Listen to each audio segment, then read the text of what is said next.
In a modern world, yet full of technological mysteries, our protagonist awakens without memories and with an absurd strength. A military AI from the future starts speaking inside his head, and the guy realizes he might have become a cyborg unintentionally. With not much else to do, he begins to wander around, trying to discover why everything was happening and why he was sent to this time. But without further ado, let's get to the good part. Today's story begins in a bustling city. Some electrical circuits from a traffic light start malfunctioning. Suddenly, on a street, the protagonist becomes conscious, looking at his body without understanding anything. Reflecting on this place and wanting to know where he was, the protagonist turns, seeing his reflection in a bus mirror passing by. He stares at himself, wanting to know who he was and what his name was, until he notices a Special Forces emblem on his arm. The protagonist moves his arm, realizing the clothes were a type of military uniform. He couldn't even remember his name, what he was doing, or where he was, until he hears a crying sound beside him. The protagonist turns, ready to strike,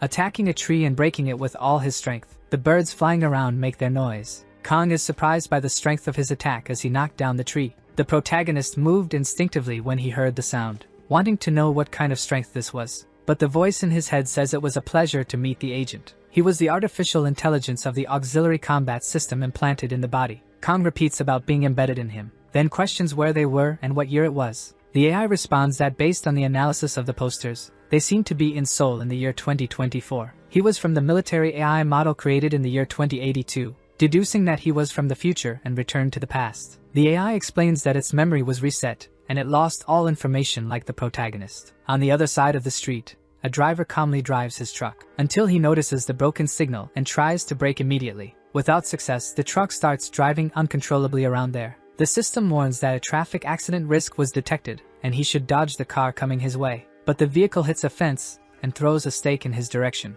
Kong dodges the attack purely by reflex. But looking back, he notices people saying a civilian was hit by the metal stake in the stomach. They shout to call an ambulance, and the system notifies that a civilian was injured. Kong opens his eyes and comments that he saw some red and blue screens now. Thanks to that, he was able to dodge easily. But an innocent civilian might lose their life in 5 minutes. He says it's impossible for the ambulance to arrive, and the AI responds that it can perform the surgery. Kong didn't know how to do it, but the AI could, and first, they need to know the patient's condition. He looks at the body and repeats about it, thinking there are still many questions, but he will save the injured person first due to urgency. Approaching the man immediately, Kong analyzes the stake embedded in the abdomen, saying the wound is deep and asks if the system can handle it. He says that with thread, needle, knife, and disinfectant, he can perform the procedure. The protagonist repeats about the materials and asks if he can perform surgery with just that. A civilian questions if he could perform first aid. The protagonist wonders if he can trust this AI and repeats about the materials mentioned before. That civilian shouts, saying anyone with the materials could go there to help. With everything in hand, the people there wonder who that guy was and if he was a doctor. The patient might get an infection and lose his life if he performs surgery with these things. Kong whispers to the robot that he already has the tools but still waits to start. The system says that if he grants temporary control, it could move his hands. He really wanted to know what it was, but there's no time. Thus, temporary control is given. The protagonist's hands emit a small blue glow and begin to move on their own. The stake is removed from the abdomen, and with his fingers, Kong flexes the needle. His fingers were moving at incredible speed and with absurd precision. His system says the expected blood loss of the patient exceeded the limit, and the survival rate was dropping. Kong wonders about this, and if the system can really save him, until he notices his hand is no longer moving. Suddenly, the patient's blood splatters. The protagonist stares at it, thinking he's in trouble. At the hospital, they inform that it's an emergency and the patient has severe hemorrhage, requiring immediate preparation for surgery. A doctor comes out sighing, and his assistant asks if they are finished. The doctor says the patient survived. His colleague congratulates him and asks if the injury was as severe as they thought. The doctor denies it but was shocked to see that without stopping the hemorrhage, he would have died before the ambulance arrived. He lost a lot of blood, but most of it has already been replaced by transfusion, and the assistant asks what the problem is. The doctor says he was sutured with regular thread, internally and externally. The problem was that the stitches were uniform, as if made by a sewing machine. The assistant tells him not to be ridiculous, and the doctor says he also didn't believe it, until someone arrives and interrupts the conversation. Park Ki-young introduces himself as a detective and asks about the patient. The doctor responds that he is stable, but he wants to know if it's true that the surgery was done in the middle of the street, and Young says he was also surprised. The citizen asked for a knife but used a box cutter, scaring the doctors. Young asks if it was difficult, and the doctor confirms, impossible to do on the street. The human body cannot be cut precisely with a box cutter as in the reports. He had bent a needle from the sewing kit. Yun says the man left the location after the surgery, in a public bathroom on the other side of the city. Khan washes his hands and comments that he thought the system had given up, while the robot says it was its calculations. The protagonist asks about the memory loss, and the system says it was reset. Khan wants to know if the AI remembers his name, but it denies it. The protagonist says he will give it a name and asks what it is. The system responds that it is an AI of the implanted combat system. The young man says that shortening it would be John Ji-in. From now on, that would be the robot's name. Questioning why it wasn't responding, the AI informs that its name became John Ji-in. If he wanted to change it, he should say so, while the protagonist asks if it could be Black Fire Dragon, but Ji-in denies it. Khan comments that there was an emblem on his clothes saying Earth Union, and John says it was a military uniform. The protagonist concludes that he was an agent without memory and, even though it was made in 2082, they were in 2024, but John also didn't know. The internet couldn't be accessed because data input and output are restricted. Khan asks how it receives data, and John says it uses its senses, feeling the same if he eats something tasty. The output uses body and voice temporarily, assisting only when necessary. There are also things it cannot do, for example, assist with aiming, but it cannot shoot. Khan simplifies that it only helps in combat, and to know the reason for being there, he needs to experience it through his body. The protagonist's first mission of the day, betting that he could get a lot of information inside an internet cafe. Khan hadn't recovered his memory, but it was common sense that they needed money. He had nothing, so they had to get 10,000 won first. Khan asks if John can use vocal cords to sing, and the system says it helps if necessary. Elsewhere, the protagonist holds a spoon, with a mask on his face, ready to sing. The system prepared everything and brought a spoon. Khan asks if singing helps in battle, and John says it boosts others' morale. It made sense, but the protagonist questions why sing there, and how to compete with the rock band across the street. The protagonist observes from afar, and John says if he performs better, he would attract all the attention. Khan thinks that either way, he would get attention. Then he calls John, saying it's a good AI, but he doesn't believe it will work. It would just be a joke. The robot ignores him. A cardboard box is placed on the ground, and Khan moves to a different spot. He closes his eyes and begins to sing an almost perfect melody. Everyone admires the young man, commenting that it was their favorite song or that the chant was great. The protagonist wonders if the heartthrob pose is necessary, and John says engaging the audience is essential. People comment about the incredible singer without instruments, and decide to leave the band to see him. The band is shocked, and the audience is moved by Kang's melody. The protagonist sings his traditional Korean song, and wonders if it's really working. The audience wonders who the singer is and how he can use both low and high notes like that, as it's incredible. They notice he repeats the same verse because the song was collected today. The minimum funds for the operation were acquired with people putting money in the box. Kang congratulates the good work, and says they should leave, running while people asked him to sing one more. From afar, a blonde girl admires everything. She is enchanted by the protagonist's voice and appearance, until a customer informs Unseo that table 15 ordered ramen, and the girl says she's on her way, but she would like to hear a bit more about the music. Walking around, Kang calls for John Ji-in. She says that at the internet cafe they might find data from the Earth Federation, but questions what if they find nothing. John comments that the priority is to infiltrate and fit in, and they need contact with the command center. The protagonist notices a paper stating they were hiring and requires an ID with a resume, and experience is ideal. That was a way to get shelter, and they even provide food for employees. John says that if he succeeds in infiltrating, the information gathering and food problem will be solved. Kang climbs the stairs and comments that if he gets the job, he'll ask if he can stay and needs a place to sleep. John says that if they secure shelter, the rest will resolve itself, and Kang still didn't have extra clothes. The system notes that his military uniform has a camouflage feature using chameleon memory fiber to acquire a new appearance. The clothing can be divided into multiple pieces and assembled in different formats. The protagonist decides to try, separating the sleeve from his shirt. Thus, he begins the transformation into his new outfit. The protagonist finally finishes what he had done, wearing a ridiculous red outfit this time. Kang comments that this outfit looks like the bands he saw earlier, and questions why John wasn't saying anything. Two other guys climb the stairs and comment that even with the internet cafe next door, he should dress better, until they notice the protagonist at the top, and both are completely shocked by the ugliness of that outfit. The protagonist stares at them and they pass by pretending he doesn't exist. Kang watches them climb in silence and comments that they didn't like his outfit, and John says it's possible. So the protagonist decides to try again and changes his outfit. With a normal outfit, he climbs the stairs and John says it was perfect because wearing a cap was excellent for an agent. Kang turns the doorknob of the internet cafe and enters the place. He looks from side to side and begins to scan. 96% of those present were playing online. Convenience stores had been checked along with their payment methods. The status of meals was checked along with suitable spaces for temporary residents. This place was great for his current situation. Within that calm environment, people play or watch videos while browsing the internet. The shop owner deduces that the protagonist was applying for the job, questioning if he doesn't have a resume or ID and was presumptuous. Then he informs that he can make the resume there and should just bring the ID tomorrow, as he needs a replacement for the employee he lost. Hoping he is qualified for the job, the owner reflects that he is not bad. But it seemed he had come there just to sit and relax, and even with a handsome face, it seemed he only knows how to make instant noodles. Questioning if he knows how to use a frying pan and they work with food, so he should know the basics of cooking. John notifies that he has military kitchen tactical skills for soldier management. The protagonist says he can, and the shop owner asks him to make some fried rice. Khan walks into the kitchen and looks at a corner there. Jean identifies all the ingredients for the fried rice. Khan asks if she can do it, and should make it tasty, while Jean requests temporary control of the hands. The protagonist allows it, and thus they move the kitchen utensils. He opens the fridge and gathers the materials on the table, thinking that somehow his body was moving slightly as if remembering how to do it. The shop owner notices something in his kitchen, surprised to see the protagonist cooking. He thinks he was just going to reheat some frozen rice but was cooking from scratch. The protagonist prepares a perfect dish with each ingredient of his fried rice. That shop owner wonders how he was doing it so quickly. Khan hands over the dish saying it was ready, and the shop owner thinks he can't see his hands moving.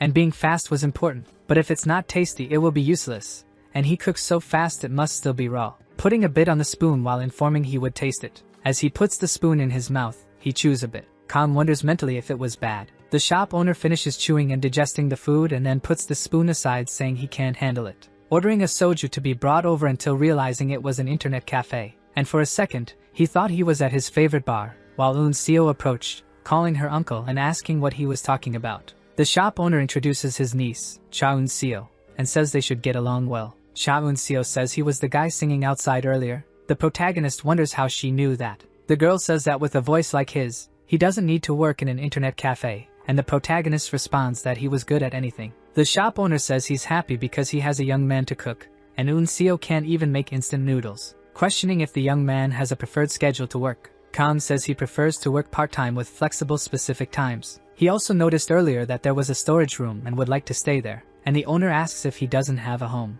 The protagonist explains that he has been homeless for some time, and the shop owner thinks these are demanding conditions, but he's too good to pass up. The internet cafe next door became a success due to good food and was jealous of it, so he will use the opportunity to gain his reputation, saying he can stay in the storage, get free food, and earn twice as much per week, but only if his food increases sales, and the protagonist notices someone from afar. The girl asks Kim Jae to eat something before playing, but the young man says the internet cafe also serves food, and they should eat there. She complains that the food there is terrible, and Khan calls the customer, saying he should try his food first, before deciding if it would be good or bad. A few minutes later, the rice dish is ready. Eun Seo and the shop owner are completely surprised. The protagonist asks her to bring a plate, and the girl runs to get it. He had already done it, and even the dish was perfect. The owner tells Eun Seo to take it to the customer. Outside, the girl comments that the newcomer was really bold, wondering how good the food from an internet cafe can be, and Kim Jae says since they ordered, they could try it and leave. Eun Seo arrives, saying their fried rice was made,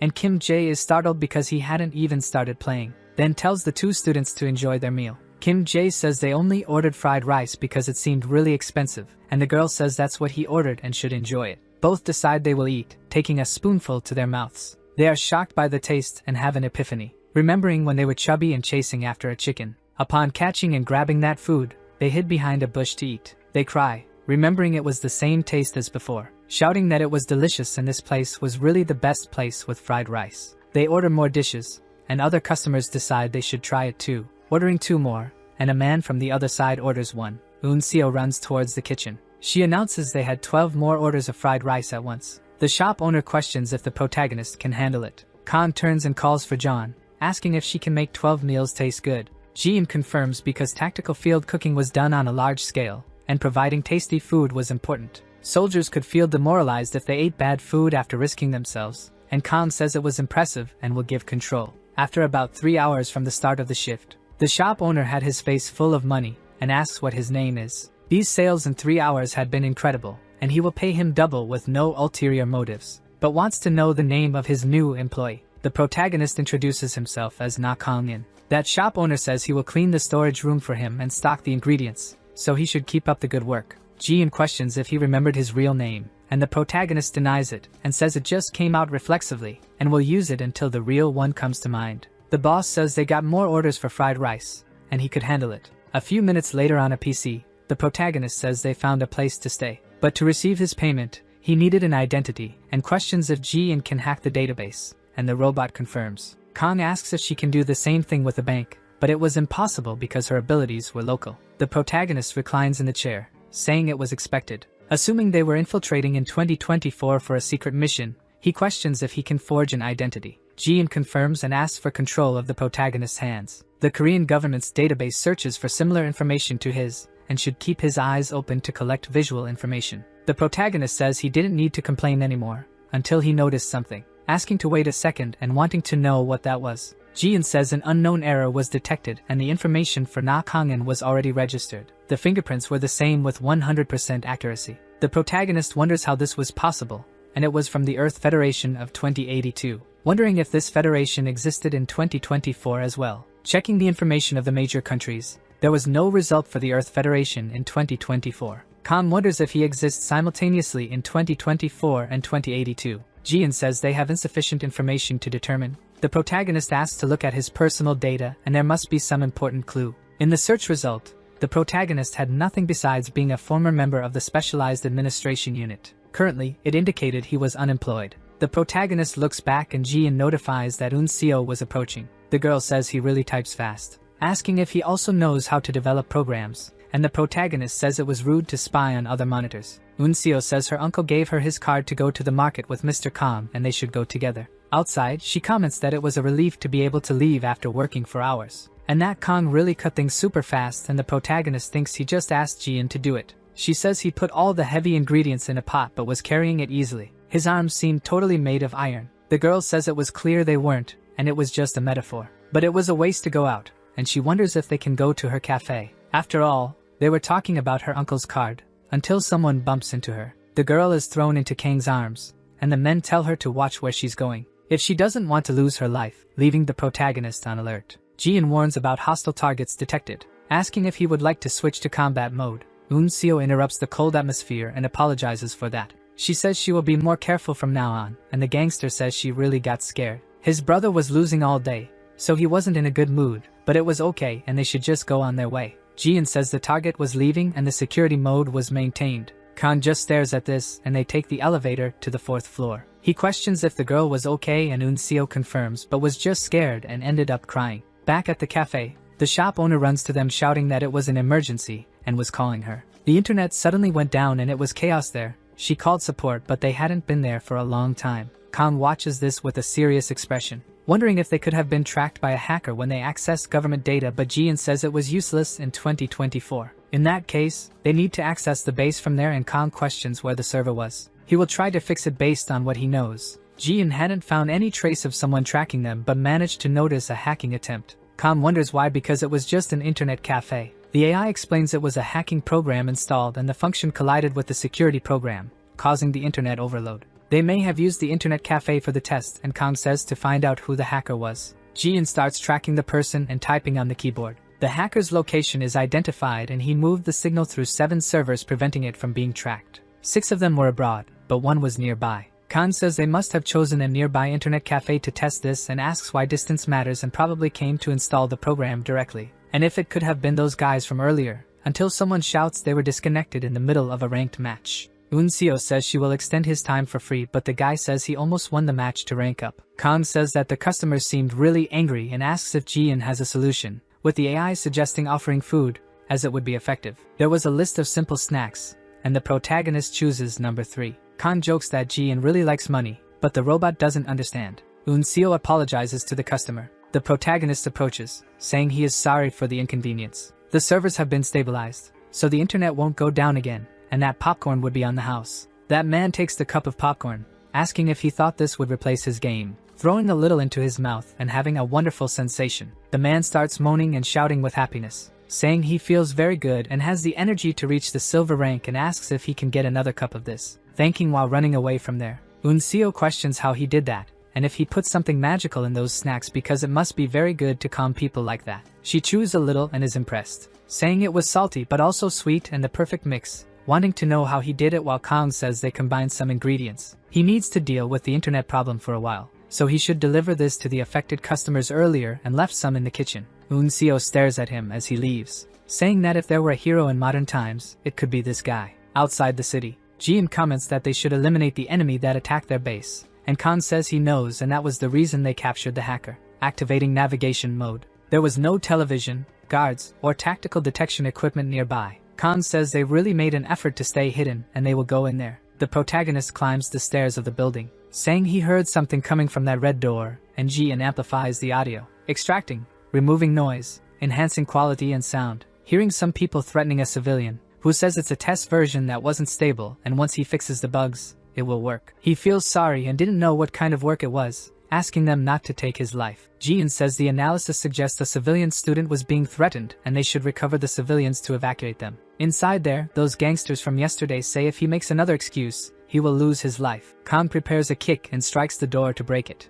A nerd was crouched on the floor and lets out a cry of astonishment. The protagonist hides his identity with a mask and cap. Those gangsters get up and walk towards him while the nerd continues crying in fear, asking if there were more of them around there. A gangster asks if his friend hadn't locked the door, but he had. Then wants to know how some uninvited guests were able to enter. He is going to kick the man out from now on, and Khan punches him, throwing the gangster away while the protagonist maintains his combat stance. He looks coldly at the others he will attack next. The nerd's name is An Song Hwan and he was a first-year student at Korean University. He was interested in computer hacking since he was young, and now he has become a skilled hacker to the point where professionals ask for his help, and another issue came to him. When he was looking for a part-time job, he received a recruitment message. The guy repeats it was a job for a security company and it only took 3 or 4 days, but paid for the month even though it was part-time. He is going to start now and has never been so excited to get a job in all his experience. But it had been a scam and they weren't a legitimate company. He hadn't experienced everything yet,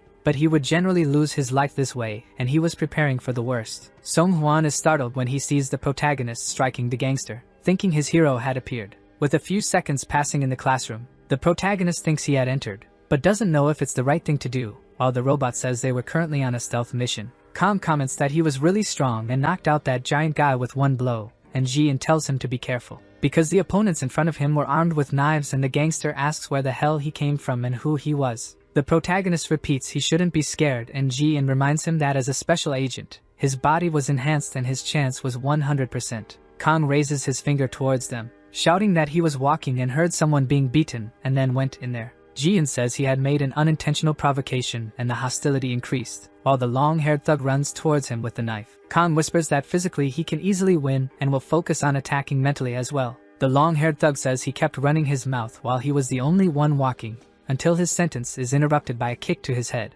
which leaves him stuck in the ceiling by his head. The bald guy runs towards him calling him a crazy bastard. Khan turns and changes the direction of his foot, striking the killer's head with extreme ease. He is knocked out and falls to the ground with the protagonist having finished them all. Khan comments that his kick was really very powerful and his movements seemed mechanical, and Jian says he kicked with 5 times the human strength. The protagonist thinks they could be steroids, but they weren't used in training. Song Hwan thinks this guy was murmuring to himself since then, wondering if he could be a police officer communicating via radio or a government agent who came to capture the hacker. No matter how innocent he was now, if you look at his past, he was a bad hacker, taking money and changing other people's passwords. Maybe he knows about the 10 times he used his skills for minor matters and why his past self did that. Then he shouts that he didn't do any of that. He just did what he was told, and was really a good guy, so he asks to be let go, and Khan thinks no one accused him. Jian says the chance of him telling the truth is 90%, and he seemed like an ethical hacker, and Khan wonders if he can distinguish even that.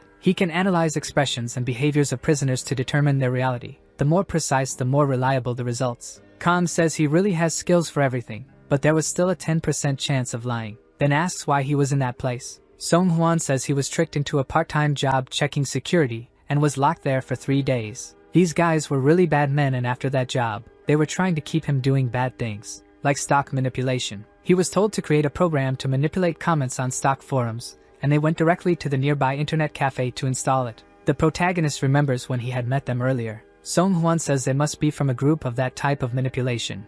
There was probably someone behind them, so they must be hired. Since they were targeting his temporary base, At least he was safe for now, but can't let them go and has to deal with whoever was behind him. Then he tells him to call the police and say he was kidnapped, because when they come just tell them everything that happened. Song Hwan questions if he won't get in trouble, and Kang complains about being called old, asking if he even knows what his face looked like, but the nerd says no. Khan says he was just someone who saved him when he was passing by and heard someone came and beat him, so he helped. And now he's going to leave, asking if he should wait for the police. The nerd denies it for that reason, but questions if he can hit them a little too, and he could say it was self-defense. The protagonist says they won't wake up and he can do it with confidence. Song Hwan prepares his fist and advances to the thief, trying to hit his head, but the bald man suddenly wakes up. He screams as loud as he can, scaring even Kang. The police cars arrive at that location. Those officers question if they were beaten. They were still alive and question Song Hwan about what was happening there. The nerd says those bastards locked him up for 3 days and beat him until he made a program to manipulate stock forums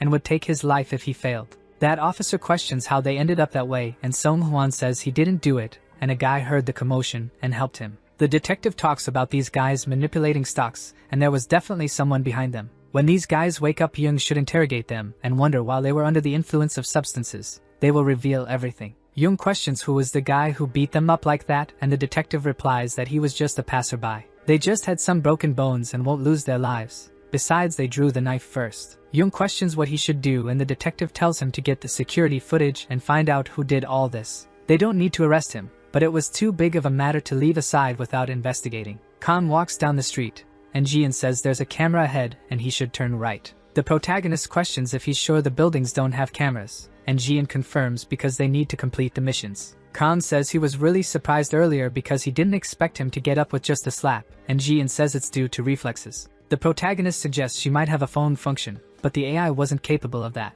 So the young man decides to get a cell phone, but since he doesn't have money, he's going to his temporary home. 3 days have passed since the incident. The day after retreating from the civil hacker, he went to the address to get information about him. But it was just an empty swamp in the province of Gangwon. There were only rumors that they burned down the whole house. Wondering who he was and what kind of place this was where he was, and if he was really communicating with the future or if it was a human from the future who came back to the past. With not much information to gather, he has no choice but to return empty-handed and full of questions. Back at the internet cafe, they had found peace, and business grew more and more. Along with the part-time work alongside Eun Seo, the internet cafe had become famous thanks to influencers, and especially recipes that were only sold while he was at the internet cafe. When he leaves, these dishes aren't sold. It was a random sales method that had an unexpected effect, and the internet cafe started gathering customers even without him there. Some only came because of the food, but most stayed using the internet cafe for at least an hour or two. Now, judging by the face of the owner Cha Dong-suk,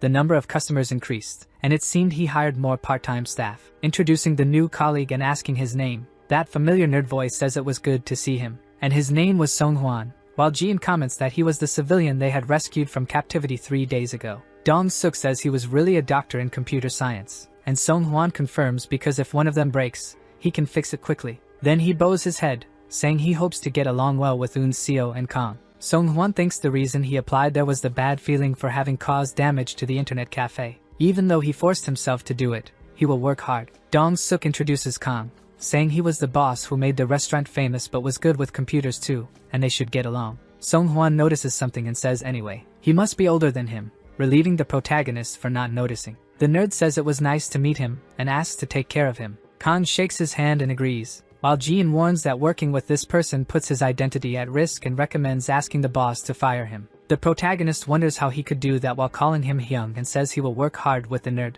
In a market, they evaluate today's list to confirm. All purchases were completed, and the recipe had been securely stored as well. The protagonist says Jian seems really tough when it comes to food and money, and the robot says money control was essential for the agent and the success of the mission. Khan says it was good and avoids detection, but honestly, it would be nice to enjoy and eat. Suddenly, a fire alarm goes off. The protagonist looks at the street, which was apparently normal, saying that Jian was planning to malfunction on purpose to change the subject, but the robot says no. Khan decides to keep walking because there's nothing wrong, but an explosion happens suddenly. He is confused while the people around him run in the opposite direction of the fire. The young man wonders if that was really a fire. His body was equipped with a combat support artificial intelligence. He has increased agility in his eyes, and an additional module in his ears, besides his legs enhanced with strength. This level of fire was something he could end with a chance. preparing a strange stance while shouting that it was a fire-suppressing burst. But nothing happens, and he just looks like a man. And Jian asks if the agent has gone crazy. Kang concludes that he doesn't have the freezing ray ability, and Jian wonders if he could even be human if he did that. But the protagonist questions what the easy way to put out the fire is, and the AI says it was to call the firefighters, until he hears a scream from the top of the building. It was a girl asking for help, and people wonder what they should do. Kang asks how long it will take for the firefighters to arrive, and Jian says it would take 4 minutes. There is a high probability that the fire will reach the top in 4 minutes, and if they don't rescue her now, there is a 99% chance she will lose her life. Kang puts the mask on his face and tells him to find an entry route into the building. Jian says there were no usable paths in front and suggests a route where he can avoid the toxic gas and climb. The protagonist starts climbing on panels and surfaces at an incredible speed. People along the way comment that this guy was insane and wonder if he will save her. The protagonist tells her to check if there are any other survivors on other floors, and Jian hears no movement inside, as most people have evacuated. Kang grabs onto a window, agreeing with him.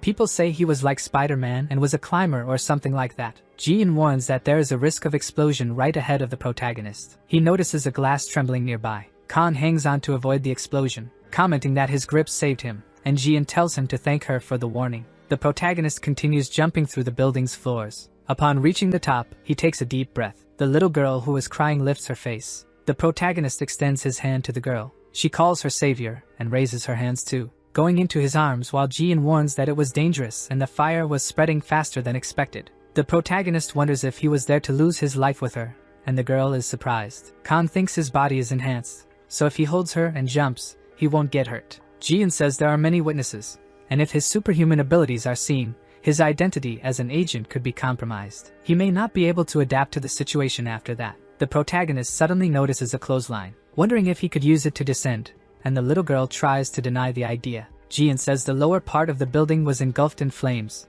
and any direction was unsafe from now on. Kang takes the clothes and says it was a bit crazy, but he will tie the line to another building and walk across it, and the girl says she really can't do that, and asks if he was crazy to walk at that height, while the protagonist says he will handle the actions and Jian should assist with balance. When he connects the line, he could throw himself and will adjust the movements in detail, and the protagonist asks if he can't use his hand from the start. Jian says throwing actions were similar to attacking, and that was beyond her reach, and the protagonist says she can cook but doesn't do something like that. The AI says he was correct and should do it himself, but he would do it anyway and swings the rope in the air a few times. The rope is thrown far and catches on the ladder of another building. The protagonist says it was good and he could go, while the girl cries, saying she can't do it. She screams when Kang grabs her because she thought he would throw her off the building. People outside wonder if he will really cross like that and should stack something underneath him. The girl asks to be saved while screaming for her mother, but the protagonist tells her to stay still and not move, because at this height, they've already done enough. Jian warns that an unexpected situation occurred. The rope was breaking faster than expected. The protagonist wonders how much time they still have. The AI says at this rate, the rope will break before they reach the other side, starting to snap, and the protagonist complains a bit, jumping from up there with the girl and throwing her to the other building. The little girl lands on top while Jian warns that the rope was breaking. Kang starts to fall, and his mind suddenly clicks. The protagonist falls from the building, thinking about calculating, wanting to know what he should do. With his reflex, the guy grabs the rope, using quick and capable movements to descend rapidly and safely. Then the protagonist starts jumping off the wall. People wonder if this guy was alive and was even running on the buildings. Kang finally arrives at his destination and lands on the ground. He curses the situation, thinking he was almost finished. The little girl who was saved suffers from a headache, but she screams that he was a ghost upon noticing the protagonist. She wonders how he was still alive and if he was some kind of superhuman, and the protagonist just confirms. The girl questions why they were talking so casually and if they knew each other,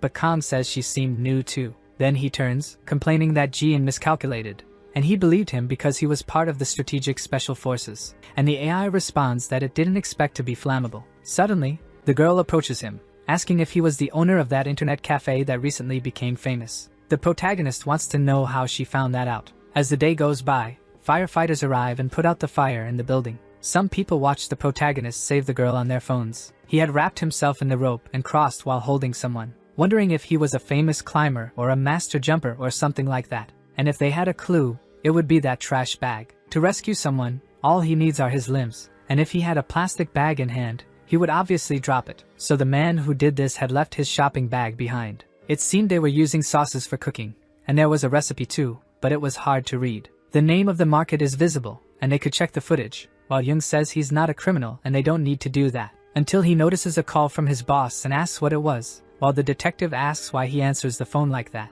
Jung says he was cutting his vacation short and that it was just a short circuit or gas leak there. The detective responds that he's not sure about that, but it wasn't the real problem since there was a fatality on the 3rd floor. Jung and the officer complain, thinking there wouldn't be any of that, but he says he understands and will start looking for the wanderer. In an SBA and sauna room called Haddock, the girl comes out saying that a hot bath was really amazing, and Kong says he saved her life and now she was asking him to pay for her bath. She responds that her house burned down completely, and he should feel sorry because she has no parents and was alone with no place to stay at night. And she was serious because she was registered as a student and was planning to work part-time, wondering why now she should survive. And Kong says if she wants to work part-time, she should just do it. The girl asks about starting to work, remembering that the internet cafe was hiring part-time employees, and asks for help to get a job while Kong says goodbye. She grabs his shirt, pleading, and the protagonist tells her to ask the boss. The girl says to ask together, and Kong gives in. But anyway, he wants to know how she managed to recognize him,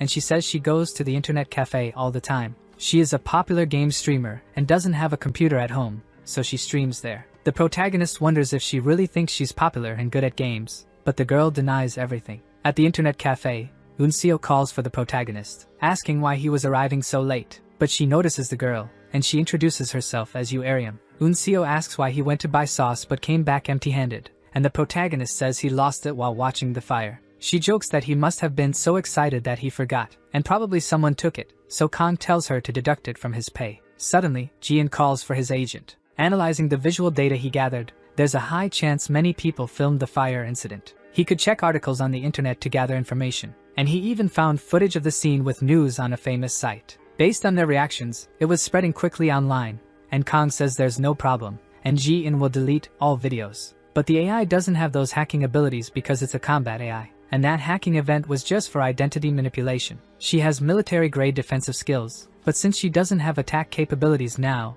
she can't show him. Jung finds himself in front of the internet cafe, saying there was a rope master at the internet cafe. Inside a room, Ji-in warns that he failed to find any information about the Earth Alliance again today. Kong says he was wondering if there was something connected with the year 2082 but thinks not, and there's a possibility they are hiding from them. He confirmed several messages about people coming from the future, but none of them are believable. The protagonist says it was indeed 2024, but Ji-in explains that his existence couldn't be explained with that technology. Kong reflects that no matter how much he looks at it, it would be strange, but he still wants to know what happened at the construction site yesterday. Ji-in only mentions that a person lost their life in that incident. The protagonist wonders if they lost someone and if it was his fault, but Ji-in completely denies it, because the deceased was found in the room he passed while climbing the construction yesterday, and the protagonist asks if he didn't see him. Ji-in explains that his lenses are enhanced, not something like improved vision. There were no signs of movement, sounds of life, or any noise detected in the area. The protagonist asks what that means and if he could have been lifeless from the moment he arrived.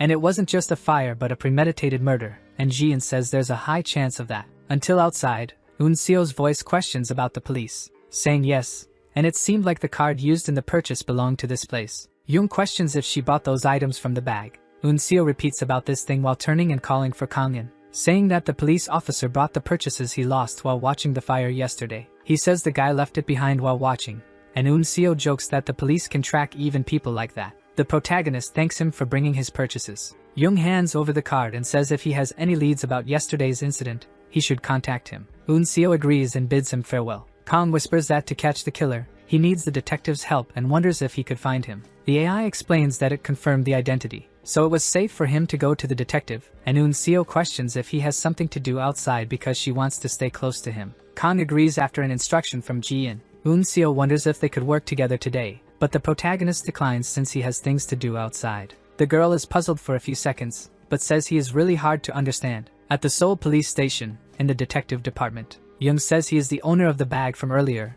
and the protagonist confirms. The detective tries to joke that he shouldn't do something like that just for returning a lost item. Khan says he didn't come for that, leaving the officer puzzled. The protagonist mentions that in yesterday's incident, he thought it was an attempted murder. Jung says that since there was a fatality, it was a normal suspicion, but Khan explains there's a high chance of that. The detective questions if he has evidence because when a random civilian makes guesses, it complicates the investigation. Khan says he didn't see anyone moving in the room while he was climbing the rope, leaving the detective completely shocked after realizing what was said, saying that he was the rope master seen yesterday, and wants to know why he hadn't spoken earlier, and Kang responds that it was because they hadn't asked about it. Jung says he climbed like Spider-Man and carried someone on the rope to cross away from there. The detective takes a notebook and questions if he can explain again why he suspects it was a murder. In the major crimes team, Jung notes that there were no movements in the room even with the fire burning. The victim was already lifeless or was intoxicated by alcohol or illicit substances. So he was saying someone set the building on fire to cover up the murder, and Kang confirms because he noticed the survivors while climbing the building.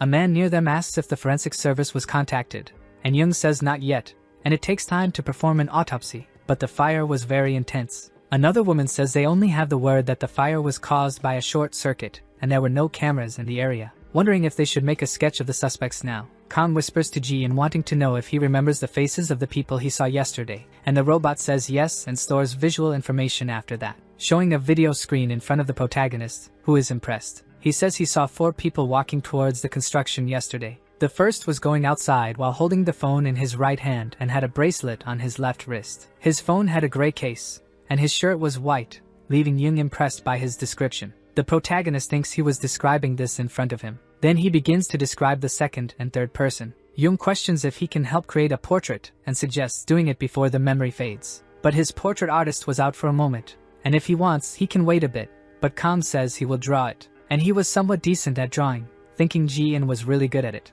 The protagonist prepares his pen and places it in front of the paper, asking if Ji-in can capture the 3 suspects and project them in his vision and zoom in a bit. People notice the protagonist murmuring to himself, and it seemed a bit strange. Kang says he can now draw each of them, starting to scribble on the paper and taking a few minutes to finish. He gathers the information and says everything is ready, showing the drawing to the others while they wonder if the protagonist was joking. He crumples the paper and says he just took a small break. The protagonist starts thinking while drawing, saying Ji-in should draw this, while the robot says it can only move with temporary control. The detective in the white shirt questions if he really couldn't draw, and Jung responds that he doesn't know and they need to contact the artist soon. But a hypothetical light emanates from the protagonist's chair. Both turn and approach Kang, surprised to see the drawing. The protagonist's hands move at an absurd speed. They are astonished and tell him to wait a minute, as it doesn't even make sense. The protagonist seems like a machine and a genius, wanting to know if he is a painter as his main job. Kang says only 3 people left the area before the fire started,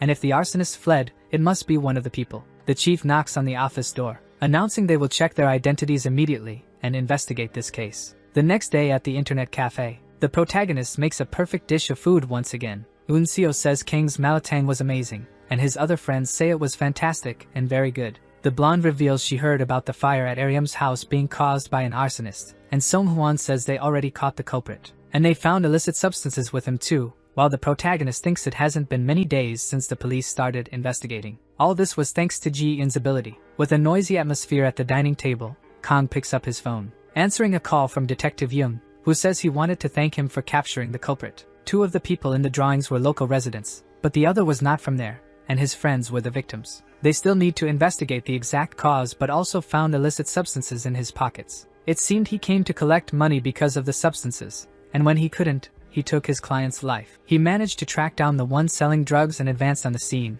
being actor Na Jung-jian, and now the entertainment industry is in chaos. Kang says this is getting bigger and bigger, and Jung says it really seems like there won't be any vacations. But thanks to the drawing he made, they were able to proceed with things much faster, and question about making the drawings public. The protagonist says as long as his identity isn't revealed, it's alright, and Detective Jung calls him a real hero. Kang responds that he was just doing his job, and his friends approached to try to listen to the conversation, asking what was happening, and what their appa had drawn for Detective Park. Kang responds it was just some scribbles, and Aryam says he must be really bad to ask not to reveal his drawings. Suddenly, a noise in the PC area can be heard. Some people argue for having spilled ramen on the floor, and because of that, they lost the round in their game. Unseo says they did it again, and Songhwan says the newbie was in charge of cleaning. Aryam thinks that since she cleaned the ramen, she could ask the boss for a bonus. But she bumps her head into a man's body, and both fall to the ground. The girl apologizes and asks if the gentleman is okay, but he suffers from his wrist, telling her to be careful as it seemed he had broken his limb. Aryam cries, asking to call an ambulance, and Kang questions if it was really broken. Ji-in judges by the hand movement, saying there's a possibility of a fracture, and to check the injury, he needs to touch the hand and observe the man's response. Kang approaches, questioning if he can touch there, and the man allows the boss. When touched, he says it hurt while groaning in pain, and Ji-in checks the ligaments and joints, saying the wrist was sprained. Then the protagonist informs that the bone was fine, and it was just a sprain, and he would give a massage to make it hurt less. Song-hwan comments that his Hyung was really good at massages, and Eun-seo says she will get hurt so he can massage her too. Ji-in mentions it will take 24 hours to recover, and he should not exert himself to avoid getting worse. The man asks about his work, as he has to cook in Gangwon tomorrow, and it was his food truck. There was an emergency film shoot, and they called his food truck too, and Aryum suggests helping him. The man questions if she can cook, but the girl says she was only good at making instant noodles. He sighs, responding that no matter how urgent it was, he couldn't serve instant noodles and needed someone good at cooking. Looking at the protagonist pleadingly, Ji-in analyzes that the answer was obvious, and he should just say yes. Kang tries to refuse, saying he needs to work, but the boss says he will pay 300,000 won if he helps. The protagonist considers a bit upon hearing about the money, patting the hand of his new temporary boss. The man says he felt honored that he was going to help him. He heard that the internet cafe gained a reputation because of the amazing food, so he came there to check, and it was so good that he comes every day. So he thought he could learn something by eating there every day, but if Kang is going to help with the food truck, it will be an honor to get some tips. The protagonist reflects that he hadn't tracked this area, and it was time to move and investigate other regions, and Ji-in responds that he can cover the investigation while working. The next morning, the truck speeds down the road. The man says Mr. Kang is a great driver and didn't think he could drive so smoothly. Today, he will make sure to impress the actors with a delicious meal and thanks for the help. The man comments that the news exploded yesterday where an actor was caught at a party full of illicit substances, and they are going there. That movie was going to be released in about a week, and Kang questions if they can really release it. The man denies it because no one wants to see a movie with an actor addicted to substances, and now they were filming everything again, and it was chaos. He was grateful to be able to work on it, but the atmosphere was very intense, and they were filming all the scenes that had the actor. Kang questions why not delay the release, and the man responds that it was a special situation because they booked many cinemas and could lose them. It was director Sun Tae-min, who is one of the best directors for romance films in Korea, so it will be fine. Tae-min smokes the rest of his cigarette, saying everything was ruined. He repeats that he doesn't like this, looking downcast. His assistant questions if they should film again, and Tae-min responds that there is no more time and no choice but to fix this mess, all because of that damn bag of illicit substances. If he gets his hands on him, he would take his life, shouting for everyone in the studio to hear, and a girl approaches, saying the food truck was ready. His assistant advises eating and calming down a bit because the team was tired too. Tae-min freaks out, questioning if he thinks he could eat now, and if the movie fails, he would be in debt and they should send them away. But upon tasting the food,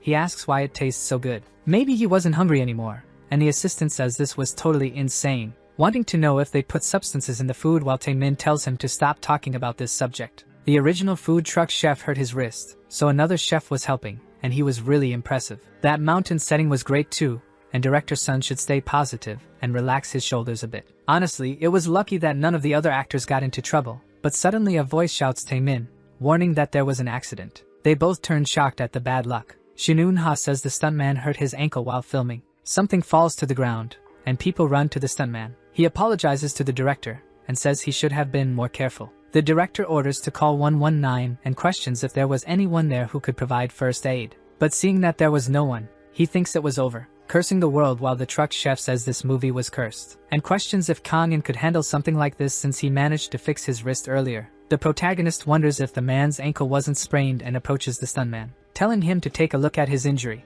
Kang says he will only provide first aid, but he needs to send him to the hospital immediately, and Tae-min agrees. The protagonist calls Eun-ha a team member, leaving the girl confused. He asks if she could bring a compression bandage. Tae-min asks her to quickly get it, and the girl agrees, walking while thinking about what he called her. Shin Eun-ha was an actress, although a supporting one. She hands over the bandages, and the protagonist thanks her, leaving the girl sulking in the corner. Surprised when the treatment ends, Ji-in says the injured actor had a severe sprain in his ankle, but it wasn't as bad as they had described. Eun-ha asks if everything is okay, and the stuntman confirms, because it hurt a lot when he got injured, but now he feels his bones are in place, and he's fine and feels he can walk. But the protagonist says filming is still impossible. He had finished the temporary treatment, but it will be difficult to walk until he's fully recovered, and the assistant is surprised, saying they could just call another stuntman for this situation. Tae-min questions how they will find someone with a body and face similar to Kim Yu-chan and bring him to the middle of the mountains. And when he arrives, they will have already missed the release date and will go bankrupt.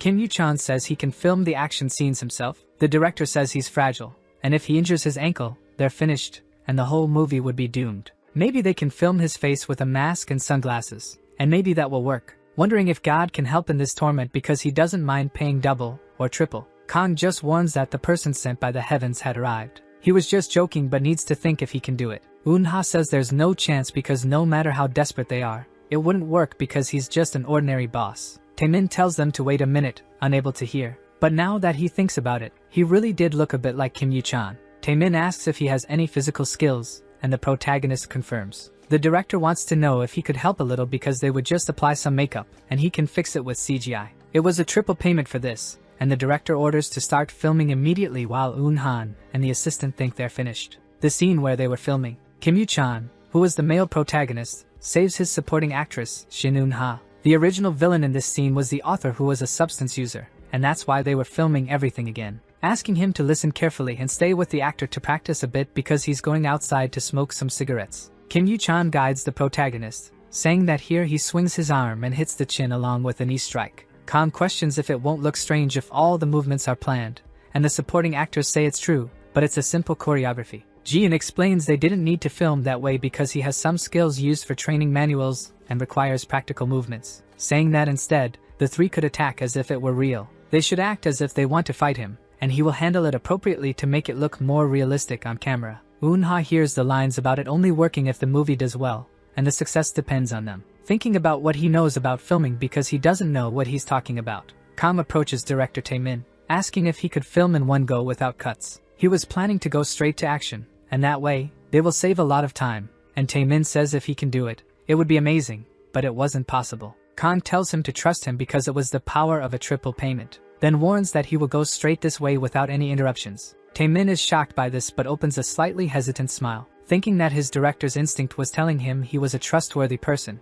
The filming begins, and Eun-ha lets out a scream, asking for help while the villains approach in that scene. They say they will torment her, and she must give everything she has. The protagonist suddenly kicks the door. He jumps from side to side while the villains wonder how this guy found them. The villains reflect that he told them to attack for real, but they still had to act as if they were fighting. One of the actors runs towards him. Jian says he would guide him to where he could dodge. He would mark the punches in advance, telling the protagonist to go left, and thus he dodges the blow. Another villain advances and Kang goes to the right. His body was reacting before the instruction came. Jian says that at this point, he can grab the opponent by the collar to get the best camera angle. The protagonist holds there, and the villain thinks this wasn't in the script. Kang throws him up and strikes his body consecutively. Then he advances towards the hooded villain. He asks to just continue with the script while screaming in fear. Kang hits his head with all his strength. The last villain wonders if this was in the script, and wants to know why the director wasn't calling for a cut since he doesn't care anymore. Then he advances towards him while screaming and tries a punch that the protagonist dodges, showing his defined abdomen as he gets up with a sit-up, striking the villain's head and kicking him up right after. The protagonist grabs a baton and hits him one last time. From director Taemin and his assistant,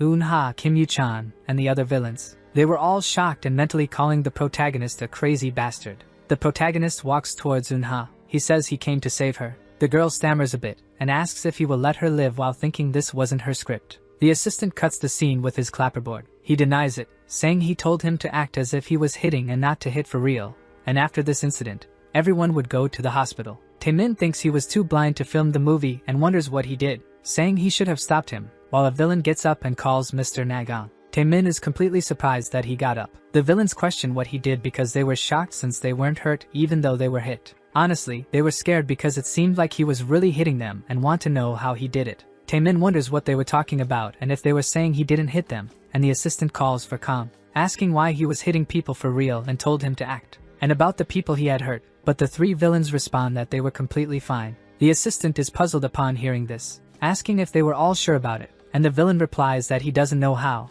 but one thing was certain. It was like a cushion or something, and it felt more like sliding than hitting. The assistant asks how, and the protagonist responds that it was exactly that. It was like sliding sideways on a cliff ski. The man turns to actor Kim, as he had been hit in the neck and even flew, questioning if he was hurt. But he replies that he wasn't hit, and just dodged his neck, and most of the problem was just the surprise. The assistant says his camera clearly filmed him being beaten, but they weren't feeling pain. But the director puts his hand on his shoulder, saying they can wrap up for the day. He laughs, saying he knew it, and that's why he didn't stop filming all this time. Now they must quickly review the footage and check if they captured it correctly. A few minutes later, they say it was better than expected, and even the expression when he was grabbed was perfect. Kim Yoo-chan says all the action was perfectly captured, and it was expected from the director, while another man says instead of saying he did well, they say it like this. But this actor was calculating the camera positions and moving with them. He just followed with the camera, and every angle became perfect in all of them. Kim Yoo-chan is shocked that he moved according to each camera from start to finish. Kang looks back and asks if his part was over now, while the director responds yes and was impressed. Thanks to him, it looked like a good Hollywood action movie, and Kang replies he was happy it turned out well. Taemin says everyone should take Kang in as inspiration and move on to the next scene and asks if Chul was okay. The professional actor says he acted really well and wants to know which agency he was from, and the protagonist replies he was from the food truck. Eun-ha gets angry, wondering if Yoo-chan is a fool because this wasn't even acting. These guys wouldn't get hurt for filming, and anyone could see how he hit them, and they were about to cry in pain. If the script told him to hit her too, Kang would have beaten the girl like any other. The protagonist passes by and waves at her. Eun-ha wonders why he was staring at her, and if he read her mind or something. Ji-in suddenly calls the agent's attention to something, saying that she detected a strange noise coming from this wall. The protagonist raises his eyes to the upper floor. Ji-in says the source of the strange noise was identified, and in a few moments, the debris will fall. When this structure breaks, the fragments will fly at the actors, and Kang thinks it was a sudden collapse. It would occur in 5 seconds, and the protagonist starts to move. Kang grabs Yi-chul's shirt, throwing him away while the actor asks what was happening. Eun-ha freaks out as there were only 3 seconds left. She asks to be saved, and the protagonist holds her in his arms, advancing with a stick in hand. At the mark of just 1 second, the other people in the studio wonder what was happening because the front part of the studio was collapsing. Kang manages to deflect some debris with his stick. Eun-ha calls for her mother and asks to be saved while crying. The protagonist mentally tells her to be quiet and keeps hitting. Ji-in gives him a warning, because the structure would collapse on a large scale. With the smoke starting to dissipate, Taemin and all the other actors were completely stunned. They ask if Shin Eun-ha was okay, and please, she should say the answer was yes. The girl was collapsed in the protagonist's arms. She gradually regains consciousness, screaming to be saved while Kang responds that the girl was still alive, questioning if she was very surprised, and the girl screams a few more times, because he had thrown Yoo-chan, and now he was trying to throw her too. Kang says no because the building collapsed, so he just saved her. The girl notices the whole place where they were, wondering what had happened there, and Kang responds that he doesn't know, and it was probably poorly built. Eun-ha looks sideways, because he had saved her and Yoo-chan from being crushed by those metal bars. Kang questions if she could get down now that she understands the situation. She is thrown away, questioning how he dares. Yoo-chan approaches, saying that he suddenly threw him, and he thought he had a grudge against him, but the protagonist denies it and asks if he was okay. The actor says that even though it seemed like he was thrown hard, he was completely fine, and the director approaches running, asking if they were okay, and Yoo-chan responds that Kang had saved him in an instant. Eun-ha looks at the protagonist before responding, seeing him turn until he looks into her eyes. She responds that everything was fine and thinks that maybe he wasn't a bad guy. Taemin thanks for that and thinks it was close, because if those metal bars had hit one of the actors now, in the worst case, someone would lose their life. And if an actor suffers that because they rushed the construction, especially with the substance scandal, their movie would be ruined. So Kang was their real superhero. The assistant calls for Taemin and says they need to fix the studio, and the director responds wanting to know if it collapses again after the changes. A cameraman says they managed to capture the scene perfectly, and the two question what that means. He explains that he rolled the camera behind the scenes and managed to capture everything on tape, and they were lucky for that. Seeing the recording of Kang running with Eun-ha on his back and deflecting the beams to save the girl, everyone is incredulous while watching it. Taemin questions how he filmed that, causing confusion over who filmed it. They celebrate because it looked like a Hollywood movie, and they got a scene like that without even planning it. Taemin says this will be huge and it was the birth of an iconic scene while the assistant apologizes, but it would ruin his party. This scene was too good to just throw away, but it was still an accident and not a planned scene. Questioning what would happen if people found out it was a real accident, and Taemin responds that they would be very hated. But no one got hurt, and they can use this to boost the movie, and if a problem like this arises, their lawyers could handle it. The assistant questions if Kang, who is in the footage, asks not to use it. Taemin runs towards his savior, calling his name. Then he questions about the recent accident, first expressing his gratitude for saving his actors. Ji-in mentally notes that rescuing civilians was part of her mission, and Kang responds that he just did what needed to be done. Taemin asks about the scene where he rescued them, as they accidentally filmed it, and it looked great, suggesting they could use it in the movie. He even offers to credit him in the final scene, but Jian says it could interfere with the mission if her identity is exposed, though the director offers more money. She changes her mind, and Kang agrees to let them use his image in the film. The manager approaches Eun-ha and asks if she is okay, as she seemed really down earlier, and the girl confirms. Looking to her side where Kang is standing, she notices a scratch on his back, asking if he got hurt because his back was scratched, and Kang says it was just his fragile clothes. Eun-ha thinks she was almost crushed by a metal bar, but he saved everyone, without even getting a scratch, which was really impressive. Blushing, she thanks the protagonist, and Kang says he was just doing his job. The girl shouts that she wasn't a crew member but an actress, and the protagonist replies that it was a joke. But since his work was done, he will return to the food truck, and Tae-min agrees while thanking him once more, saying the food there was also amazing, and he seemed young but talented. Eun-ha asks where he usually works, and the assistant replies that it's at an internet cafe. The girl asks if he won't return after helping them today, and Tae-min says he will ask him to help tomorrow and the day after as well. With this guy helping, the movie would be the best action film, and Eun-ha calls for the director, because her movie was a romantic comedy instead of action. Tae-min responds that the genre doesn't matter. If they cut all scenes with that and replace them with action, they will solve all the problems piling up in front of them. The assistant says they are running out of time and will hire a stunt double quickly, and Tae-min questions why bother with this pointless effort. He just saw Kang in calculating all movements in real time, and the assistant agrees. Tae-min says time is what they desperately need, and no one can solve this except Kang. No acting license was needed anyway, as Kang was much better than Kim Yi-chan earlier. The assistant questions about the food, as he heard Kang and only came to replace the chef because of his injury. Tae-min responds that there's no need to talk anymore and will handle this problem himself, running while calling Kang in to start, and the assistant wonders if the movie will turn out okay. Outside, the protagonist comments that this place seemed fine and suddenly collapsed, in the middle of filming and where an actor was, which was a bit suspicious. Jian analyzes the visual data and estimates it might have been intentional damage done before the collapse. Kang says he thought the same, and someone set this up beforehand, while Jian notes that several metals went towards Eun-ha, and it could be someone after her role. Someone was targeting the actress or even the film itself, wanting it to fail. Tae-min runs to the protagonist, asking if they can talk for a moment, holding his hand and begging to save his film. The director explains the whole situation of the film, and Jian says the geography of the area was identical to her data, and the information value was very low, while Kang says he has to work in Seoul and can't keep going there. Tae-min says starting tomorrow, they will move all additional filming to Seoul. Kang tries to say he also needs to work,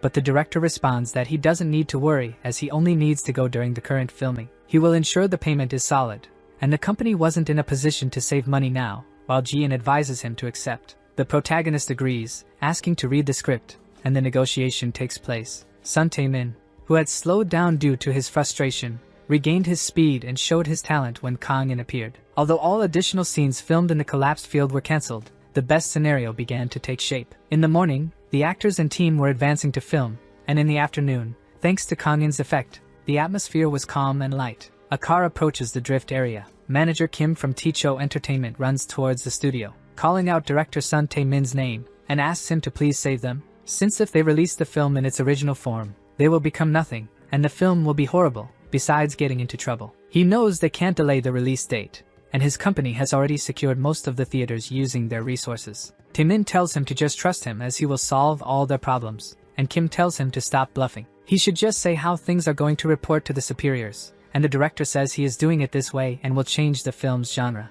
Starting today, it will be a romantic comedy with action, and the manager questions if he is crazy, because they only have 1 week left for additional filming and editing, but they can't change the genre now, and Tae-min remains calm. They were working on it, and will show him during dinner later, but someone else opens the door. The director questions who he was, because it was crazy to kick the door during a recording like this, and dust was flying everywhere now. Manager Kim is startled when the person enters, bowing to his boss while saying he didn't expect to see him in person. The man looks to the side. Tae-min quickly recognizes President Lee Tae-hoo from the Ticho company. The president approaches, saying he didn't want to come there because he doesn't want to burden a filming location. But an accident happened in a studio like this, and there was no other way but to go there. The manager says it was a mistake while they were working, and Tae-hoo responds that it was his department's job to prevent mistakes. Wanting to know how long he will continue helping that damn drug addict, a little girl runs into the studio. She asks if her dad was angry, being Lee Min-ji, Tae-hoo's daughter and a child actress. Min-ji says she heard his angry voice, so she followed him, and Tae-hoo responds that he wasn't angry, but it was noisy there, so he had to speak loudly. The director goes to talk to the little girl, and she treats him well. Taeho questions if the director can finish all filming and editing in a week and give a clear answer. He confirms and will do better than the original. The president says it was expected from a veteran Chungmuro director who does a great job. Taemin mentions someone named Kang-in who is incredible at fighting and has Hollywood-level skills for action scenes, so they can save the film. The president says if the director says so, he must be very impressive, and it seemed like he recruited him in a hurry, showing where the guy was while walking out of the studio. Taemin points to the food truck. A light illuminates the president's face as he looks at the protagonist. He was wearing a mask on his face while turning a perfect pot of rice. Taeho says then the master of fried rice was the martial arts director Na Kang-in. Taemin confirms, and the president questions why he was cooking, but the director just says it was because he came with the truck all this way. The president is completely shocked to receive the information, because then director Taemin was saying that he left the martial arts direction to this guy and even kept him as the leader in Kim Yu-chan's action scenes, and questions if he was joking with him. In this urgent situation, he was bringing an amateur to save it. Taemin questions what he was talking about, and the president says the film was cursed anyway, so he was trying to save extra money. The director tries to say that's not it, and if he sees results, he will understand. Taeho says he must send all production expenses without leaving out a cent. The director even runs after him intending to reverse the decision, but Taeho tells the manager to get all receipts and check every detail. Near the food truck, Minji shouts that it was really delicious and wants to know what snack it was. Khan explains it was called a mix, and the little girl complains that the name was strange, but the taste was incredible. The protagonist says he made a lot for the team, so she can eat as much as she wants. Minji complains she can't eat much because her mom said she would gain weight if she did, and Kang says she could still gain a little. She responds that there's no way because she's the lead actress in this film, so she needs to take care of her appearance. Even as a child actress, if she plays the same role, she can be the protagonist, and Kang says he was right. She asks the protagonist to make more snacks later, but the young man responds that he would like to, but they will be filming in Seoul and there won't be a food truck. Minji suggests grabbing some now and hiding them in her father's car for later, and Kang suggests she could go to the internet cafe sometimes, and he would make a little. The girl takes out a cell phone and gets excited, asking him to give his number to talk to him later, and she will save it as Snack Guy, and Kang agrees. The assistant runs towards President Taeho, asking him to please take a look. He knew that director Taemin was a perfectionist who rarely gets satisfied with the results, but when Na Kang-in came from the food truck, he was getting excited, and this could say everything to him. Taeho agrees and says he will see what they filmed, approaching the computer and going completely crazy when the footage starts. Taeho tells him to wait a minute and wants to know when he managed to add the CGI, and even added choreography scenes for him to be able to film that. Taemin responds that they didn't have time for any CGI and it was the normal footage without editing, and he didn't do it alone. The actor calculated every angle where he could be captured on camera and was moving accordingly, and Taeho is incredulous about it,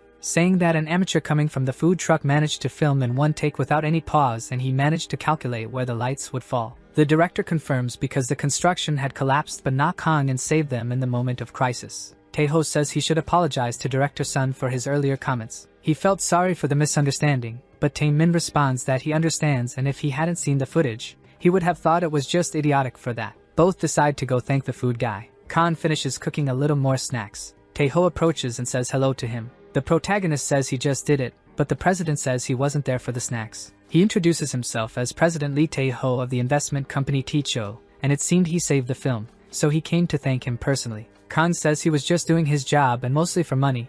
The president comments on his martial arts and asks what the food was. The protagonist responds that it was sweet popcorn and he should give it a try. Taeho thinks he ate a lot during his military service and really didn't like it but has to thank Mr. Kang, becoming completely shocked when he tastes the food. He shouts that it was unbelievable and tasted like a pancake with a very magical flavor. His daughter would absolutely love something like that, and Kang says Min Ji had already come and taken some. The president says he hopes his daughter thanked him properly, calling Min Ji to eat snacks with her father, but the girl wasn't nearby. The president wonders where his daughter went, and Kang is surprised, questioning Ji and where Min Ji was. The system responds that it couldn't locate her in the recorded footage, wondering if she could be inside the building, but there was no sign of Min Ji nearby. The young man's phone rings with the little girl calling. He decides to answer and the president questions how he knew his daughter's number, so Kang explains he got the number earlier, answering and saying hello, but his mood becomes tense. Taeho approaches calling for Mr. Na Kang-in, questioning why he seemed so upset.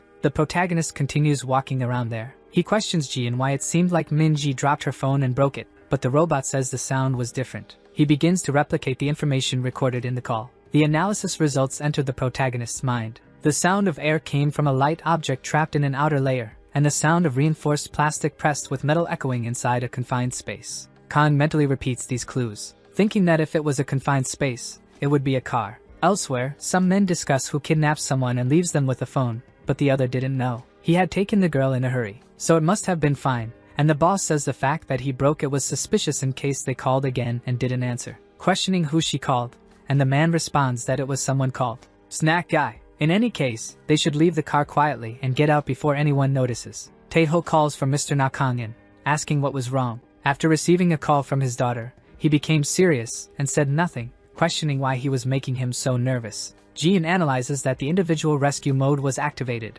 noticing Min-ji's bag on the ground. The girl's backpack and snack were in front. The tracks lead to that black car in the corner of the parking lot. Kang looks coldly and starts running while the president just shouts his name, falling silent upon noticing the backpack on the ground. He says it was his daughter's and raises his head, wondering what it could be. The driver of the bandits is surprised. Then he informs his boss that someone was coming this way, and the man shouts that he was an insane bastard, because he was reporting this calmly, and should speed up the car soon. The car moves, and Jian says it was definitely the enemy. They had noticed the agent, and Kang responds that he knew. The AI says it was good equipment for dealing with vehicles and he should use the plate. Kang grabs it with his hand, using his strength to lift it from the ground. Then he advances forward as fast as he can. The kidnappers comment that that guy was running after them. Their boss wonders if he was insane because he thought he could capture a car just by running, and sometimes someone did the impossible. Only in this case, he should speed up the car even more. Min-ji looks back, thinking about the snack guy, her father, and her mother.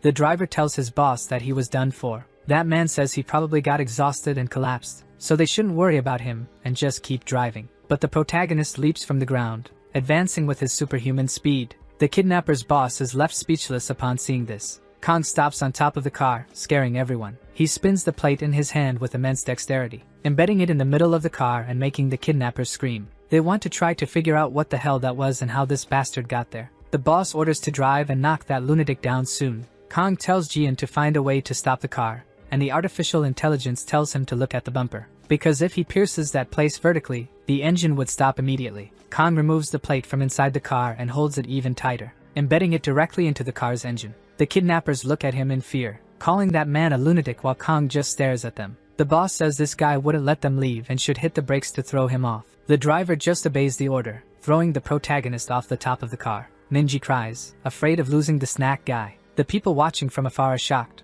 calling for Min-ji and Mr. Nakangin. The kidnapper's boss laughs at the protagonist, saying it was an emergency brake. If he goes like that and acts rudely, he would lose his life, but the protagonist performs a perfect acrobatic move and lands correctly on the ground, looking directly at the kidnappers while Jian says he successfully conducted the vehicle's brakes. The driver says that guy had been thrown far away, but nothing happened. Then his boss orders to speed up the car and hit him so they can get out of the place. But their car doesn't move, and the boss gets furious, asking what he was doing. Then he notices that damn guy was aiming at the car's engine from the start. He starts hitting one of his subordinates, ordering not to just watch and go take that guy's life, because he will keep holding the child in the car. Both leave and call Kang a bastard, wanting to know what the hell he was. But the protagonist just responds that his identity was being Batman. They don't understand the reference, and the protagonist continues advancing, saying it was a name from outside Korea and then kicks one of them. The man is thrown far away thanks to the force of the impact, groaning in pain while the driver approaches, and the protagonist goes to the car. He draws a knife, saying it was too fast for his eyes to follow.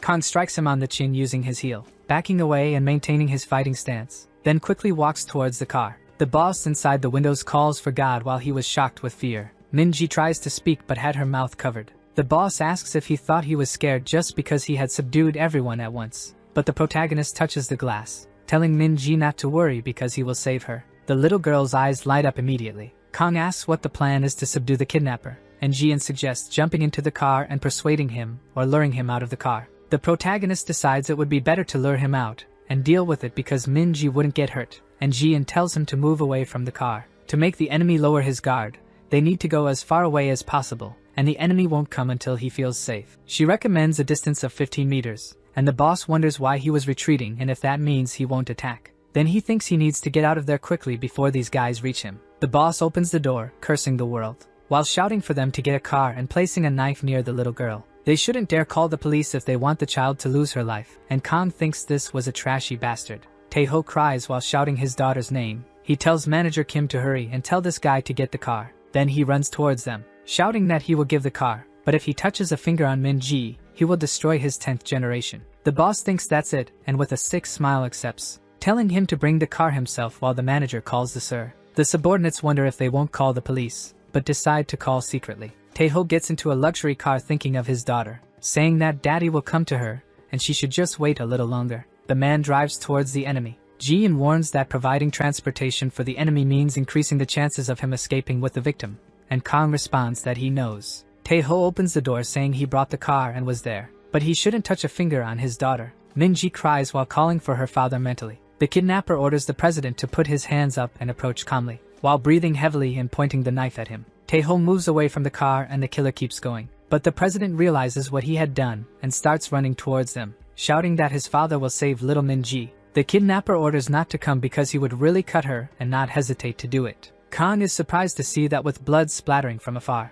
Tae-ho and Min-ji are shocked when they see the kidnapper fall to the ground and drop his knife. Kang had thrown something from afar, thinking it was a direct hit. Ji-in analyzes that the enemy was hit using long-range equipment, a stone. The president runs towards his daughter and hugs her, while removing the tape from the girl's mouth, and she breaks down crying. With the sunset of that simple day, the employees comment that those bastards had broken ribs, injured jaws, and one of them was hit in the head. Everyone was in terrible condition, especially the one hit by the stone. It looked like a fracture and they should call an ambulance to send him to the hospital. Tae-ho approaches questioning why send them to the hospital first as if they did something good. His daughter, who was almost kidnapped, should be treated first, and the employee says they can't leave him like that because it seems they will take 3 weeks to recover. Min-ji calls her father and asks if the snack guy will be arrested, and turns to Kang questioning if he will go to prison because of her. But the protagonist tells her not to worry because just as her father saved her, he will save him too. Ji-in warns that if he planned to escape the police, now is the time, and thinks that if he is smart,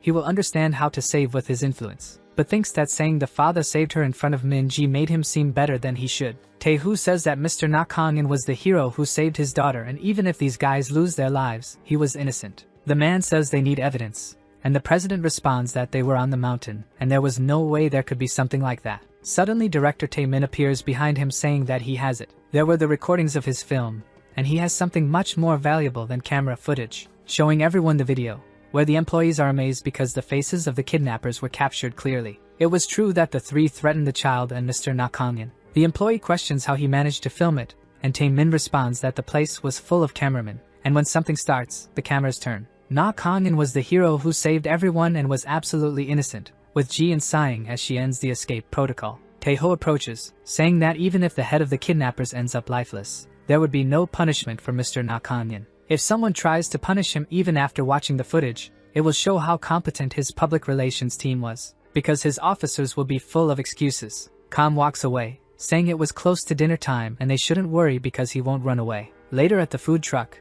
the protagonist prepares a chocolate cake. Mi-jin asks if he made it, and Kang responds that he knows she doesn't eat much, but she should try a little. Ji-in explains that tactical desserts boost allies' morale, and the protagonist urges her to try it because it was delicious. Tae-ho says his Min-ji was too shocked earlier to eat a snack and asks if it was good. Then he begs for a piece, saying it was better than the cookies before. The president questions how he did it because he wants to try making it at home with Min-ji, but the food truck chef says a normal person can't replicate it. First, they need a lot of strength to mix and combine the ingredients at that speed, and it was like art. Questioning if he is a professional chef and if that was the explanation, but Kang responds that he works at a lawn house that serves food. The president is completely astonished until an angry voice from afar catches his attention. She yells Tae-ho's name, asking how he dared to be eating at a time like this, being Min-ji's mother, Jang Mi-young. Mi-young slaps his face, saying her daughter was almost kidnapped, and he was there eating snacks. She questions if Min-ji was okay and if she got hurt anywhere, and notices she was dirty.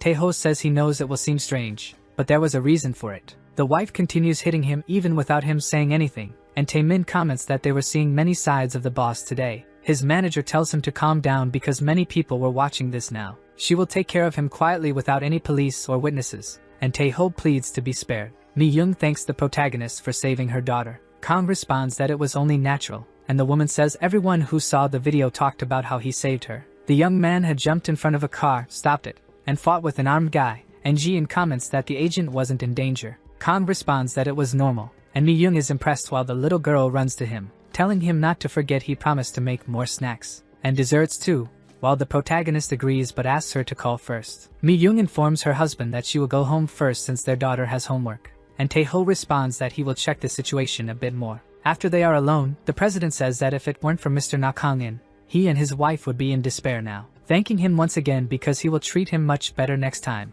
Kang decides to accept, saying it seemed like a good offer. Suddenly, another person calls for President Tae-ho, asking him to go over there, and Eun-ha sighs behind the protagonist, commenting that she saw today that he did action scenes and even took down kidnappers, so the rumor that he works at the Lan house was a lie. Kang denies it, and she asks where it was because she should get the address and phone number. The protagonist types on the phone and saves it with his name. The girl thanks him and blushes a little, saying for him not to get the wrong idea because she didn't ask for his number, but it was just to visit the Lan house. Kang looks back with a blank face, thinking he didn't know the Lan house's number anyway, and the girl says if he looks that way, she will blush. Until a shout interrupts their conversation, asking who uploaded the video on the internet. Among all the people there, who the heck posted the video of his daughter's rescue on YouTube? He gathers everyone from the studio and says it must be one of them there. Manager Kim approaches, saying the head of public relations was calling. He asks if Min-ji was okay, and the president responds that it was clear because, as he saw, the hero had saved her and first must take down all the videos.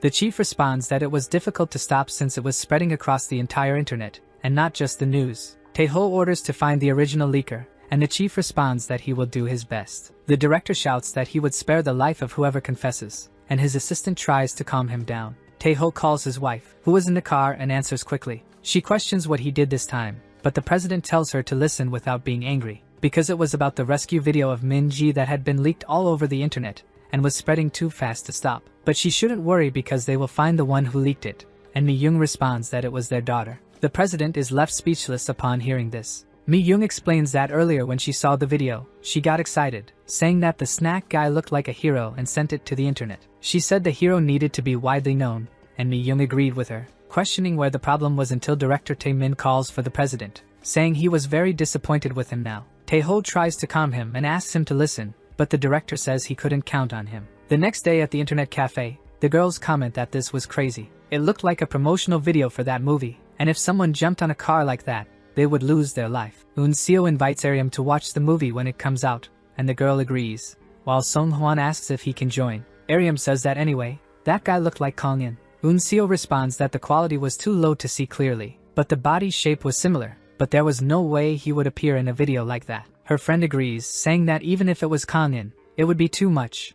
But anyway, she wants to know when he will return because they miss him. The protagonist wears a mask and a cap to hide his face, landing several kicks on some actors playing the role of thugs. He hides behind a post to dodge the shots, then advances at a surprising speed and strikes with a kick to the face of the armed thug. Kang heads towards Eun-ha. The girl looks at him with a bright expression, and the director cuts at that moment, switching the protagonist with actor Kim Yoo-chan. Thus, the movie starts once again, and the actor questions if the poor princess was unarmed. The director cuts and thanks everyone for their hard work, commenting that Kang-in's action scene was perfect. But when Eun-ha looked at Yoo-chan, her eyes were different, and her face had changed, while Eun-ha responds that the director must be tired from staying there all night. Tae-min runs towards the protagonist, thanking him because the filming flowed quickly, then asks if everything was okay for today, and Tae-ho responds that yes, the action scenes were only tomorrow and thanks him. The protagonist questions about the status of Min-ji's rescue video, and the director begins to explain. The video had been exposed internationally, and news was circulating, but strangely people thought it was a trailer, so they silenced the witnesses and increased the story of it being a trailer,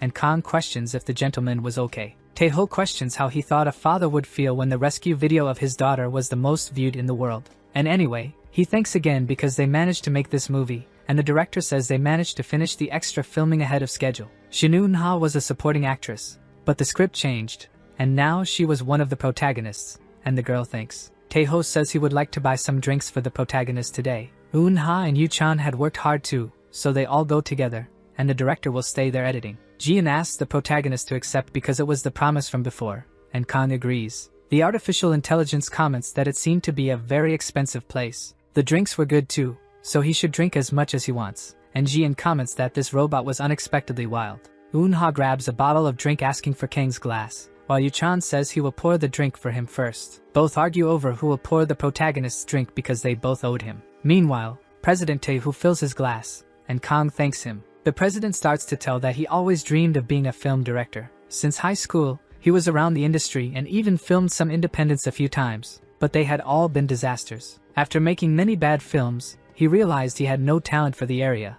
and his father asked him to join the company, so he turned to production. Yu-chan asks him to stay positive because he still had success in the industry, and Taeho says that with wealth, everyone would be in his position. If the film had failed, his company would be in danger, and Kang says maybe it was because he didn't work for his father. Taeho says his father owned a military equipment production company known in the field. His father had given some funds to the company, and would never sell their help. But to tell the truth, he invested 10 billion in this film, and used the funds as collateral. Eun-ha questions this, and Taeho says if the film fails, he will beg his father for help, but he will hit him with a golf club. She is shocked by this because he was over 40, and the president responds that those funds should never be touched anyway. Yu-chan says the man was ambitious, and the president questions if it makes sense for the film to fail. That was the reason he bet and invested by himself. Just thinking about that dependent who got on his nerves. They question the name of his father's company, and if it was known. Hearing the name Iron Qigong Engineering, Jian informs the agent that their data had information related to it. They produced combat equipment used in some regions in 2082, and their data includes that the 2024 model was the last. He questions this, and Jian explains it was old but was the main combat means in some places, and used products were traded at high prices, and Iron Qigong was expensive military equipment, and Kang wonders how it could stop after 2024, and suddenly, they will go bankrupt this year, so something would be strange. Because of the substance incident, the construction collapse, and Min-ji's kidnapping, everything could be connected. Taeho asks why Mr. Kang Na and seems so irritated, and if something was wrong. The protagonist says it wasn't him and had a problem with Mr. Lee, because if his film fails, the funds will run out, and he can't put his father's company at risk. Taeho says only if he loses his funds, but he will tell his father, and they will be safe, but Kang denies it. I don't think the situation was so simple now. He had been suspicious for a few days, and on the first day, the studio in Gangwon collapsed, someone had broken in, and it wasn't a natural accident. Taeho says he heard him mention it, and the police conducted an investigation at the studio, and it was analyzed by the National Forensic Service. They will probably say there is a possibility of sabotage, but there is no definitive evidence. And a week ago, the lead actor was arrested at a party with substances, and that seemed strange. When the arson investigation was done in Seoul, the police accidentally discovered it. Kang agrees because the arsonist incident was not in someone's plans. Because they invaded the substance party, Teacho had to film the movie in a week, but if it hadn't happened, something could occur. The incident happened before the film was released. If they had waited to release the party report, everything bad would have happened. Yuchul says his film wouldn't be able to pay the cinemas and would be fired after the release. Kang says when the film fails, the plan would be to ask his father for help, and Taeho says yes, and he would send money to protect funds. The protagonist suggests if it's someone's plan, and when the film fails, his father's company would also be marked. Iron Qigong Engineering would be in a situation where it can help Lee's company, and Taeho thinks they couldn't help. Even if that's the case, he will use all his connections, and if he has to sell the company to keep his father's funds safe. But Kang suggests if Min-ji is kidnapped. The man is shocked to hear this. He continues that Mr. Taeho would have to share his funds, thinking he wouldn't just lose 10 billion.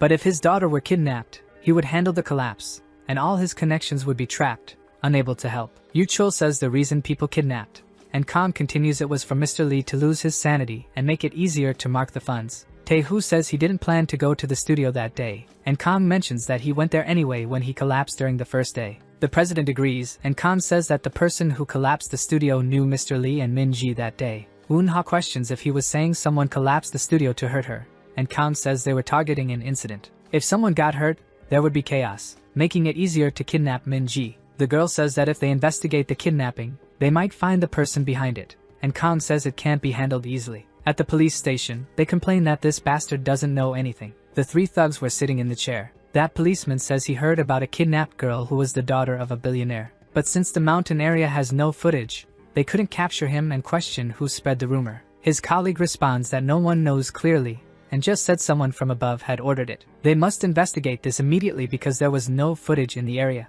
Back at the restaurant, Kang says this scenario would be if the film fails, but they should take it as an interesting story. And Eun-ha says that not only with action but it was amazing for writing scenarios. They joke about who will be the protagonist in this film, but Taeho seemed completely apprehensive. A few hours later, they finish drinking and wonder if they should get more drunk. Yu-chan says goodbye to the gentleman, and Eun-ha accompanies him. Kang thinks he almost got it right this time and can't bet the Iron Qigong company's funds again. They must be strong not to try something so dangerous, and with all variables removed, they should be safe this year. but Eun-ha suddenly calls for the protagonist, asking if he wants to drink once more with her. Kang agrees to drink with the three, and the girl gets annoyed with this. In another room, the father calls his son a damned idiot, because he dared to use company funds to make a film, being the CEO of Cheolin Engineering, Lee Young-min. Tae-hoo responds that the film won't fail, and if it's vital, the company will grow and enhance the corporation's image. His brother Tae-sung says the mood was bad, and he really was like that. The president comments that the company developed an incredible product and exported well,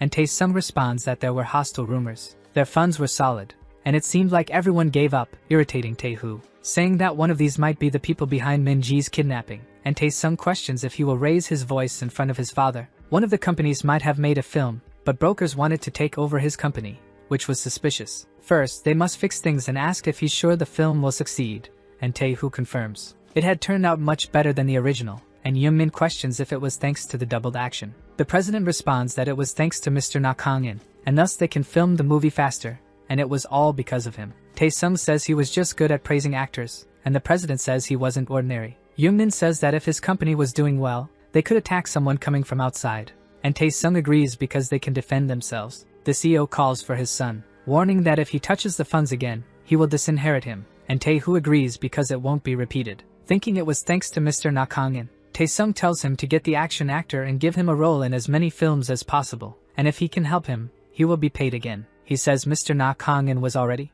at a level beyond where he could offer a role. At the internet cafe, Eun-seo receives an invitation to the premiere of the film called Sunny Day. She responds that she's not sure and doesn't have time today, but Kang tells her not to worry if she's busy. Aryam questions about her, and Song-hwan does the same. The girl says she was fine, and newcomers started working with them, and cleaning robots do a better job than him. The promotional video they saw recently was the film Mr. Kang had participated in, and that's what happened. No wonder it looks so similar to Kang-in in that promotional video, and since it was the debut work, they will definitely go see it. The three say it was right, and they will maintain loyalty while Kang comments not to skip the part-time work. At the cinema in the city of Seoul, some reporters ask Mr. Yu-chan to take a look as well, showing a thumbs up to the spotlights. Another one of them asks Ms. Shin Eun-ha to give a heart, and the girl does. The group comments that there were many celebrities there to see the movie premiere. Eun-seo questions why Kang was standing there, and the young man says his face didn't appear in the movie. Yu-chan smiles upon noticing the protagonist from afar. The protagonist notes that he had realized this. Jian informs the agent about it. He continues to get it right,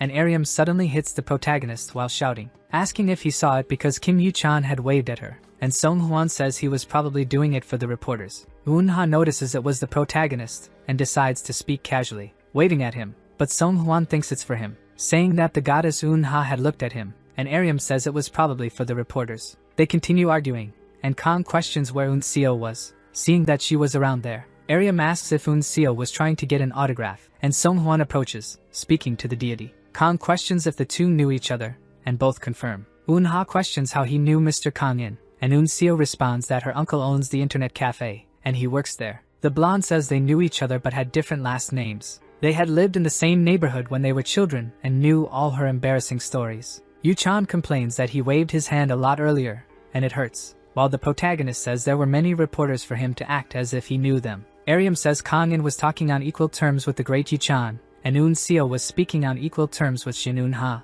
Song-hwan suggests he might start acting, but Aryam looks at him shamefully. Minji runs towards the protagonist, calling for the snack uncle. The protagonist questions how she was, and the girl says she was no longer bored. Mi-young approaches, saying they reserved good seats for Mr. Na Kang-in, and Aryam is surprised by them. The protagonist says he already has a ticket, and Tae-ho tells them to leave it empty because he is a lead actor. Song-hwan says he could learn to cook and have another job too and be the next celebrity. Inside the packed cinema, they gather. Taemin says it would be nice if Mr. Kang-in had joined the acknowledgements, and Kang denies it because he didn't want his face to be famous since he is not an actor. The director says this film would have only one premiere, and if it weren't for Kang-in, they would have difficulty releasing it. Then thanks him and notes that the film was starting. Kang lifts his head and begins to focus. All his friends watch excitedly. Outside, the staff notice a lot of noise coming from the cinema room, including applause, and they comment that the audience was doing it together and usually watch quietly, but now this film was fun. The cinema stage lights turn on to indicate the film is over.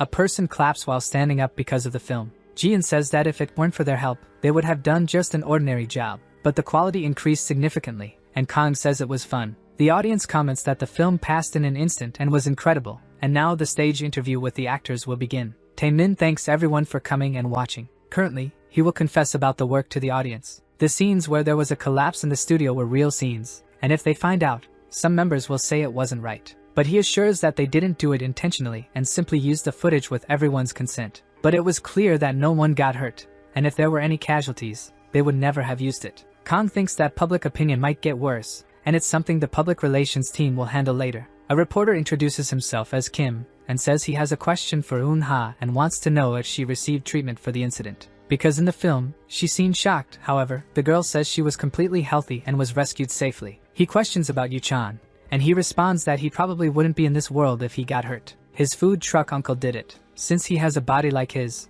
he asked him to stay there since he worked hard, and Kang thinks for him not to look in his direction. As he was a civilian, he should omit this from the article. In communities all over the internet, people comment that this was the best film they had seen, regretting having spoken badly about it. 2 days later, Ariam says that her film had been a success. Kang questions why she was calling it that, and the girl says that he was like family to her, so the film was his. The protagonist says that he made a film and that was enough, while Ariam complains that she would like to see a celebrity again. He complains that he was busy with other things, and she questions what he was doing as the boss at the internet cafe. The protagonist responds that it was a special mission for the Union of the Earth. Ariam stares at him and says that he was definitely crazy. Elsewhere, Tae-ho laughs with happiness, saying that they managed to do it, and the director says that everything would work out. But there was no way his film could be bad for the audience, and he was confident it would hit 10 million admissions. Tae-ho says that at this point, it won't take long, and Tae-min will be a viral director of 10 million. The performance on the first day was so bad that he almost cried, where theaters were empty, but now he was very happy. Tae-min says that for the next film, he was considering a full-scale action, and Tae-min says that he was an expert in romance and the action in the film was excellent. But the director mentions the name of Na Kang-yeon, because if they have him, they can skip the script work. Tae-ho calls for the director, asking if he wants to sign the film with them, because they will pay generously and use the action to boost the film, and the director accepts. The president questions if he had spoken with Mr. Na Kang-yeon, and Tae-min says he will try now. Kang receives a call on his cell phone, thinking it was an unknown number, and hangs up. On a radio show, the host says they were bringing 2 special guests from the film Sunny Day. They welcome Kim Yu-chan and Shin Eun-ha, asking how they feel about Sunny Day having become incredibly popular recently, and the young man responds that he was full of interviews. The radio host says that the building collapsed, and Eun-ha confirms, but she was not in danger, and the stuntman managed to dodge all the metal. That host says it seemed serious and questions where Yu-chan was at that time. He says he was thrown away before the accident, and it wasn't in the film because he was thrown in a strange way. The radio host responds that the stuntman was incredible and calculated everything quickly, and Eun-ha confirms. Yu-chan says he even jumped into a car and stopped with a metal plate. That woman on the radio says to wait a second because she saw the film, and there was no such scene. Both are astonished to hear about this. Eun-ha thinks her colleague was saying unnecessary things and says he was not only a good stuntman but a wonderful cook. The woman reads the chat from her live where someone comments that the car stopping clip was real. Both think they are in trouble, and the chat complains about this being reality. In his office, Tae-ho gets irritated upon hearing about this, shouting that Yu-chan was an idiot. The leader of the Techo marketing team complains about the actor, and the president says they need a strategy quickly. That leader comments that he revealed earlier than the scheduled 20 days. Tae-ho questions if there's another way, and the leader says they must change the timing, and if they miss the timing, it will be hard to control the situation. The president sighs a little and moves his cell phone, then puts it to his ear while listening to it ring. Kang answers, and after a conversation, he says they revealed earlier than expected and would report on the day of the incident. He thinks it might be luck, and Tae-ho responds that he was a hero, but it was the company that would handle the situation. They will make people see this video as something impressive and not serious. Instead of blaming Min-ji, they will focus on how cool he is. The protagonist tells him to go ahead and just not mention his name in the credits or any type of interview. After a short break, they return with part 2 and after the music. Yu-chan complains about the team leader and apologizes to him several times. If there's something he can do, he should just say it, because he will give anything, and the leader tells him to reveal everything, because he was telling him to talk about the incident as clearly as possible. They planned to reveal this in 20 days, but now they have to do it now, and the CEO had agreed to do it. Eun-ha warns that they were starting, and Yu-chan says yes, and they won't mention Kang. The radio host returns with the program and says the comments were exploding. Yu-chan says he will talk about what happened since he didn't have the chance to explain earlier. A real event had occurred on the first day they started recording in the studio, and some kidnappers tried to take Min-ji. Eun-ha is surprised, thinking they decided to drop the bomb at this moment. Yu-chan explains that the food truck guy managed to capture the kidnappers, and everyone watched the video. People on the internet comment that he wasn't human and had the skills of a special agent. Upon analysis, a man notes that he was faster than the Olympic record. On another site, they analyze that he might be the best baseball player in history. Jian mentions that the agent's information was spreading on the internet, and Kang says his name and face weren't revealed, so it was fine. Questioning if he could go to the Olympics, but the system says he can't pass a doping test. Baseball was facing the same issues, and the protagonist tells him to give up because he won't do it. Jian changes the subject and says they should move to a more stable and better place. He could rest the combat mode more efficiently, and Kang asks if they can manage with their funds. The artificial intelligence says the payment for the recent movie had already been deposited into the account. 5 million won were deposited, and Kang questions if that was all. Ariam says she will share something, and, from the moment she saw the video, she knew it was Kang. She has a good eye for people, and Songhwan says he didn't know there was another skilled person. The girl questions if he had seen another person like Appa Kang. Songhwan confirms because the person he met was incredibly skilled too. In his room, Kang complains that his ears were burning. Eun-ha enters the internet cafe, and they welcome her. She asks if this was the place where Na Kang-in works, and Songhwan confirms but notices who she was. Then he asks if it could be, and Eun-seo calls her friend, asking what brings her there and mentioning she was super busy recently, while Eun-ha says she came to talk to Kang and heard the food is good. The girl says he was in his room now, because he also lives in the internet cafe. She questions if he doesn't have a face, and Eun-seo says she doesn't know, but he eats and sleeps there. It might be a bit inappropriate for a man and a woman to live under the same roof, and Eun-ha says absolutely not. They start to argue because Kang isn't that type of person and wouldn't do anything to her. Anyway, she could go in because he was inside. Kang gets up upon hearing someone open his room door. The girl calls for her appa, and the protagonist questions why she was coming to him. She says she came to apologize for what Yu-chan said on the radio. Kang says it wasn't her who spoke, and she mentions she appeared on the same show, and that guy really needs to learn to hold his tongue. He was being punished by Min Young at that moment with some tough times. Kang asks if she came all this way just to say that. She says she also heard the internet cafe is famous for its food and came to try it. The protagonist says they weren't serving food today because he has a place to go,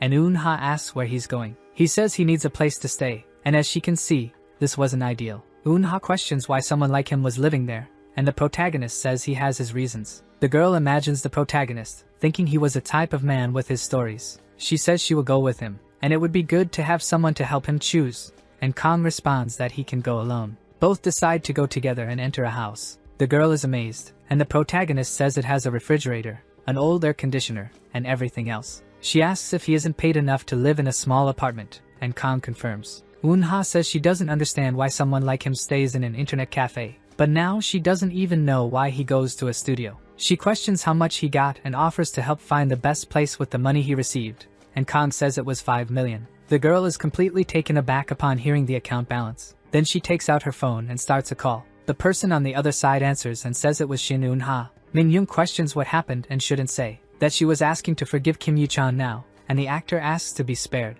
The girl says no and will leave that decision to the sunbae. But that wasn't the reason he was calling. It seemed that Mr. Na Kang-in only received 5 million for his appearance fee. Min Young says it seems there are more people to deal with, and Eun-ha says Kang-in didn't say anything and was speaking in his place. She says he saved the movie and, more importantly, was her daughter's savior and will check with Tae-hoo, while Eun-ha thanks her, saying she will leave it with her for now. She says that until they respond, they will check out better places in the city. Lee Tae-hoo calls the protagonist, saying he was looking into it, and he only received 5 million for the appearance fee and was surprised to hear that too. Director Sun was very busy with the film's release, so the payment department just processed it as usual, and that's how it happened, but it was unacceptable with his work. So he calculated as the official stunt coordinator, and now, he would transfer the total of 100 million won immediately, with Kang and Eun-ha entering a beautiful apartment. The girl comments that the previous deposit was very little, and the protagonist says she knows a lot of things. Eun-ha says she is the kind of woman who helps those around her, and the protagonist says it seemed good. Jian says she will ensure a clear line of sight of potential enemies, and if they install curtains, they can block observation. Eun-ha questions what he will do with the remaining 5 million, and Jian thinks they need secure mobility, so it would be good to buy a car. He decides he will buy a vehicle, and the girl says she knows a good place, but with 50 million, he should get something luxurious. The protagonist turns to Eun-ha, wanting to know why she keeps trying to help him, and if she happened to have feelings for him, putting the girl against the wall now. The girl blushes and asks why he was asking about that, and Kang says he was curious since she keeps trying to help him. Eun-ha says she was an actress, and just happened to have her schedule free and appeared there confidentially. She would have helped the same way because they are friends, and Kang says then it was a no. But his ears were turning red, and he was joking, besides thanking the girl for it. Eun-ha is shocked to hear about it. She says she won't help him if she hears something like that, and Ji-in thinks it was thanks to her, and not just Eun-ha. The girl recounts that on that day, if she had been hurt by the iron, she would have been injured or worse, but he saved her and survived. She wouldn't be alive if it weren't for that accident, and to be honest, she thinks it was all right. The girl really thought it was like that, but when she was alone at home, she started to realize things. Upon entering her dark house, her heart raced as she remembered the moment. Since that day, a house without light leaves her completely anxious, and the incident keeps appearing in her dreams. She thought it could be safer and would be all right if it were him, but she notices the protagonist wasn't listening, and Kang says the view was incredible. In a crowded dealership in the city of Seoul, Eun-ha questions if he really plans to buy that with his remaining money. He had good used tones in the cars there, but she wants to know why that old wreck, and Kang says it was rude to the seller. The seller says she was right and brought it there to sell, but no one wants to buy it even broken and cheap. Eun-ha says there are tons of better and prettier cars, and they should look, but the protagonist asks to look under the hood. The protagonist starts analyzing everything there, asking if he could fix a car like that, and Ji-in confirms because he has repair manuals for battlefield vehicles. The protagonist says this model was 80 years older than him,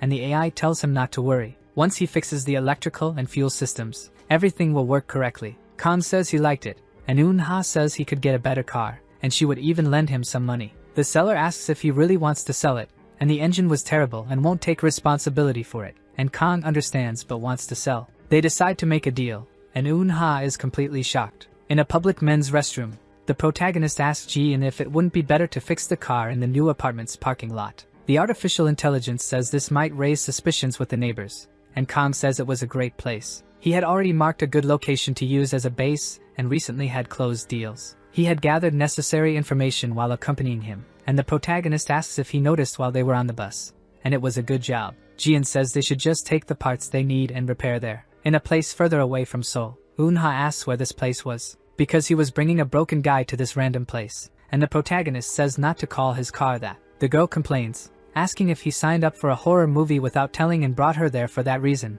but Kang denies it. That door opens, and they come face to face with a strange place. She questions what this is and if he was planning to fix the car there, and Kang agrees. Eun-ha asks if he knows how to fix the car and if he needs a mechanic's license, but Ji-in analyzes that his manual repair is superior to any license. The protagonist responds that Neotube teaches everything, and Eun-ha questions if he was joking. But what if it explodes, as he thought he would come back to life and be saved? But the protagonist says she was assuming they would go together. She wants to know what place this is, and Kang says it was a metal shop, and the place was closed because the owner retired. So he decided to rent it for a year, and the girl questions if he was serious about it. Kang opens the car hood, putting a red glove on his hand. The girl is surprised to see this. The protagonist asks why she wasn't leaving and if she plans to follow him for an entire day. She questions who was following whom, as he was the one who brought her there. Kang is confused, and she says this was infuriating. The girl decides she will leave, and he shouldn't stop her, as even if he gets bored, it wasn't a problem,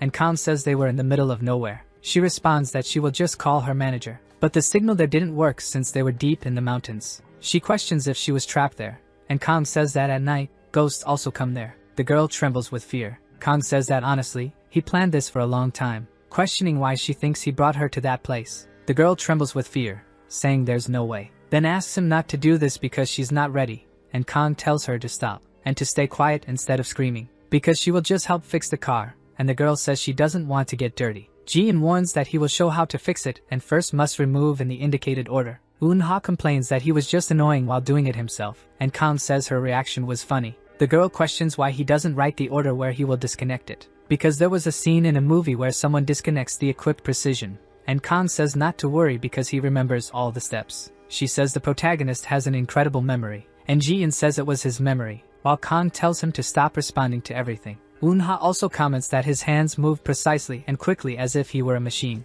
Kang finishes, and she says there was less than an hour left. The protagonist tells his test doll to get in the driver's seat, and she says there was no way, and that was the real reason for bringing her there. He tells her to relax because he had fixed it perfectly after calculating everything, and Eun-ha questions if it won't explode on the way. But while driving, she notices it was simple, and there was no engine noise. He wasn't just good at cooking and martial arts, but his car repair skills were incredible too, and Kang says he is quite impressive. Eun-ha questions why rent this place for a year since he fixed the car quickly. If the apartment in Seoul they went to earlier was his living base, this place would be his production base, and he plans to make the mission equipment there too, and it was necessary. The protagonist responds that she doesn't need to know. She questions where they were going, and Kang says he will drop her home. Eun-ha says that in that case, she has a favor to ask, wanting to know how he installed the smart system to control from his phone and if he can put it in her house, and Kang asks her to ask her parents. The girl explains that they live very far away, and the protagonist responds to call others. She apologizes because she was scared.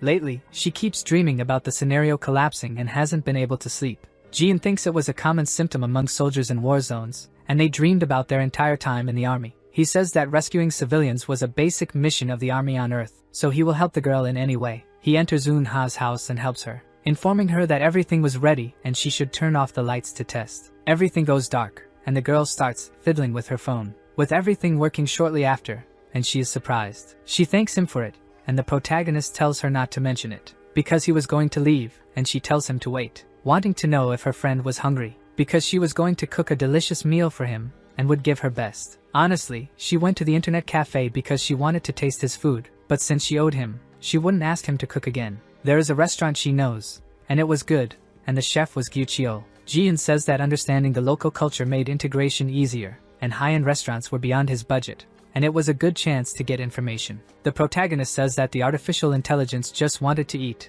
leaving Eun-ha puzzled. He responds that he hopes it will be better than his food and loves it too. The two go to a completely luxurious building. Eun-ha says this place is a bit famous and wants to know if he heard about it, but the protagonist denies it. She says it wasn't easy to get a reservation, and not just anyone went there, saying she was Shin Eun-ha and could easily get a reservation. The beautiful, famous, and perfect actress, but the protagonist just sighs, irritating the girl. She says she filmed many movies with the chef and got his number to make a room for two. Kang questions who she was planning to take there when she made the reservation. The girl remembers the previous night, and says it wasn't something important. But anyway, they should enter their room for the meal. In a place called Cafe de Yumhan, the two sit in the chair. Kang comments about thinking it was a restaurant, but it was actually a cafe, and Eun-ha asks if he has never been on a date, because they will talk in the cafe until he gets hungry, and above them on the 7th floor was the restaurant. The protagonist thinks about the date. That fact where his identity exists in the government's database makes him wonder if he had a life like everyone else there. Wondering why he was in this place instead of the Earth Union in 2082, the girl says they should ask for a place by the window. The girl answers the phone, saying she will confirm the dinner on her reservation tonight. But she is surprised and screams upon hearing this, wanting to know what they meant by saying the reservation was cancelled, and it can't be right because she made it yesterday, slamming the phone on the table. And Kang questions what was wrong. Eun-ha says someone more important than her came, and her reservation was withdrawn, but they cancelled it. The protagonist suggests they go eat gukbap or something like that, but she says there was no way, because he should stay there, and she will deal with it, so she will see how important this VIP was. People in the restaurant notice that it was Shin Eun-ha. The protagonist asks how the coffee there was, and Jian says it was good. On the first floor of the restaurant, there was a certain tension. The security guard wonders what the noise was, but notices some men and wonders who these guys were, because they were thieves with a pretty large group. One of them runs towards the security guard, striking his stomach with a knee. The security guard falls to the ground, and the thief says their target was Penelope on the 7th floor, and for now, they will ensure each floor is under control. On the 7th floor, Eun-ha asks how the chef could do this because he said there was a table yesterday. The chef apologizes and says a crucial reservation came suddenly, and the girl questions how important the guest could be. Gyu Cheo says she was the last to make the reservation and had no choice because honestly,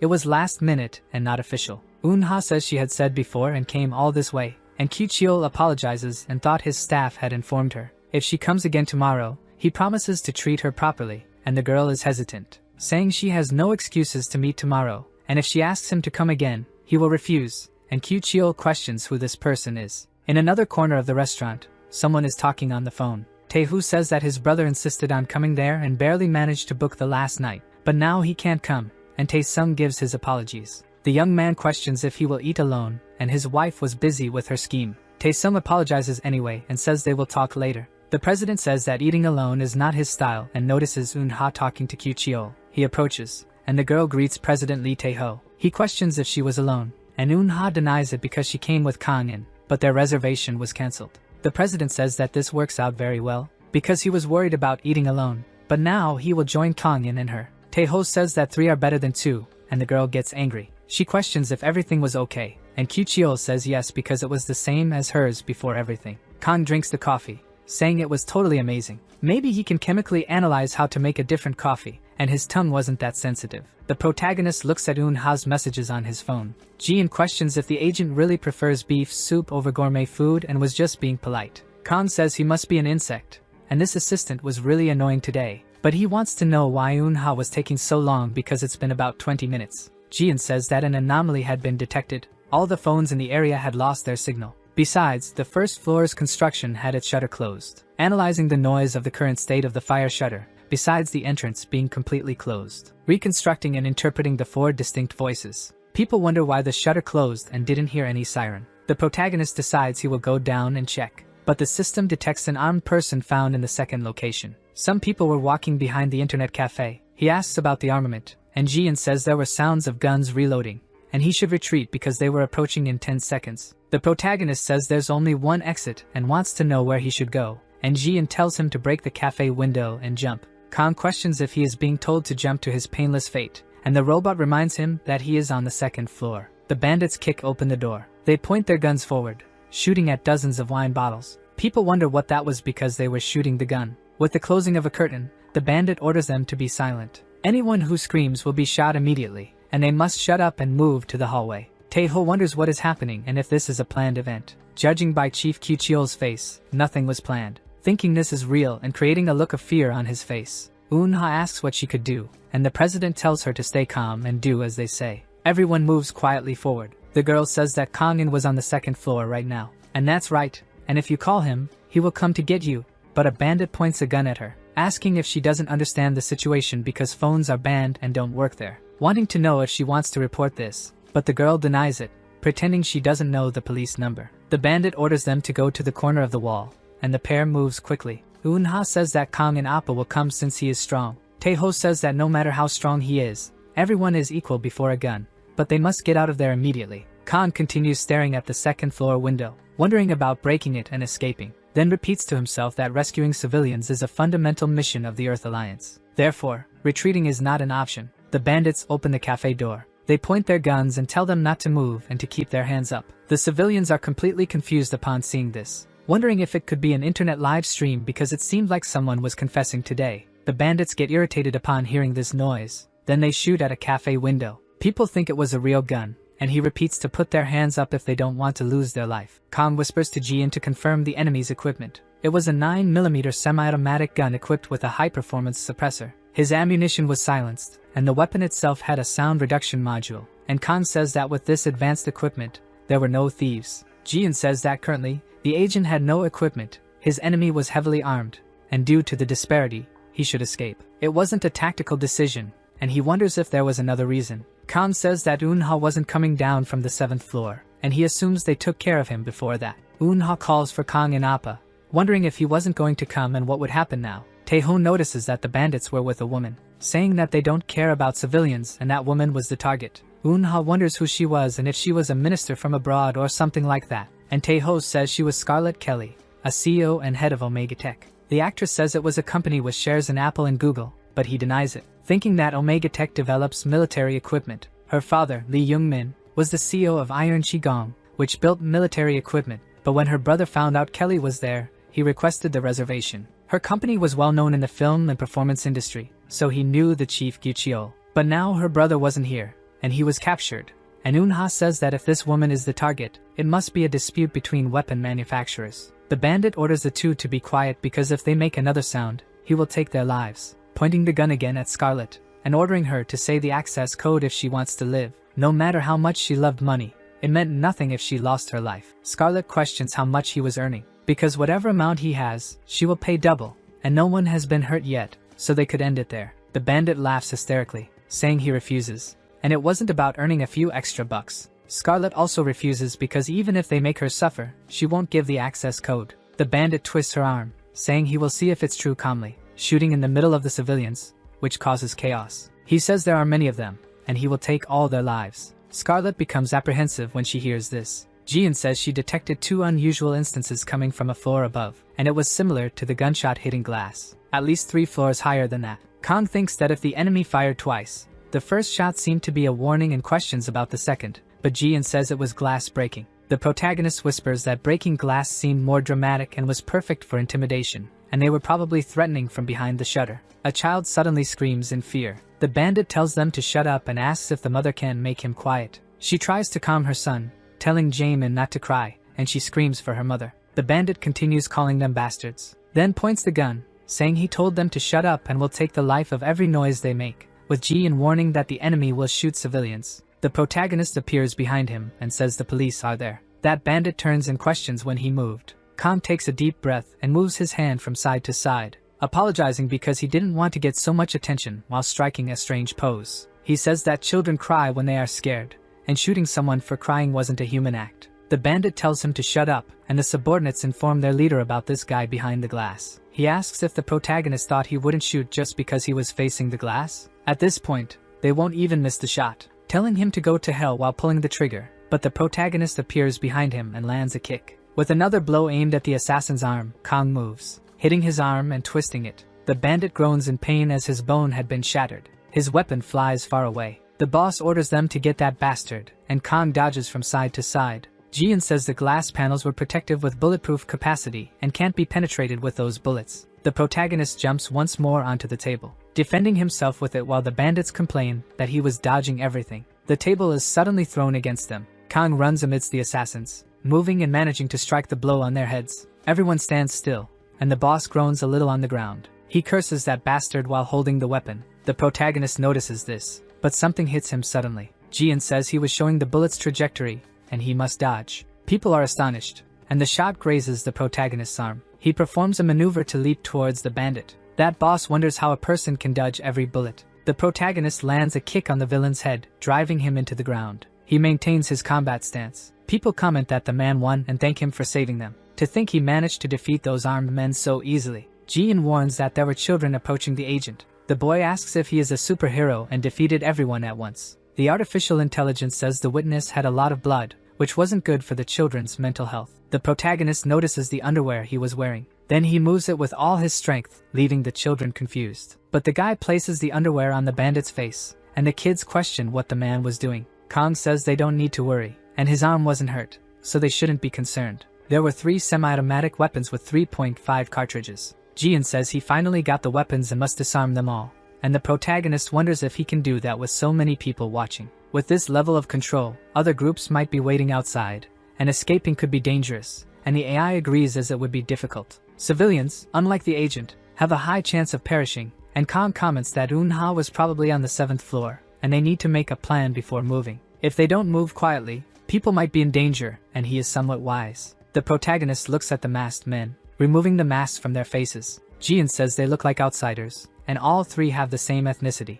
They were outsiders who spoke their language fluently, and these guys were probably planning to get something and run. Jian says their firepower is insufficient, and should arm the civilians, and it was better not to fight. Kang responds that it wasn't 2082 anymore, and the AI asks to quickly see their cooperation. The protagonist questions if anyone has experience shooting guns and needs 2 volunteers. About 4 people agree to this. Jian says there might be enemies among the civilians and must choose carefully. Kang questions each one's role, and they say they were military. The protagonist decides to leave it to these 2. Both have children, and terrorists might plant spies among civilians but won't bring children. Kang warns he will check another area, and they should guard the cafe, so both agree to protect it with their lives. The protagonist says they shouldn't give the weapons to anyone and not let anyone except the police, as there might be snipers outside to prevent escape. Kang takes a radio from the man with the rabbit mask. Jian says he wasn't military and had signs of short-range modification, so a voice calls the man from the cafe, because he heard some noise upstairs and wants to know what was happening. Kang questions if the AI remembers the rabbit mask's voice, and it begins to modify the agent's voice. The protagonist says he disciplined those who didn't follow orders. People are astonished by this,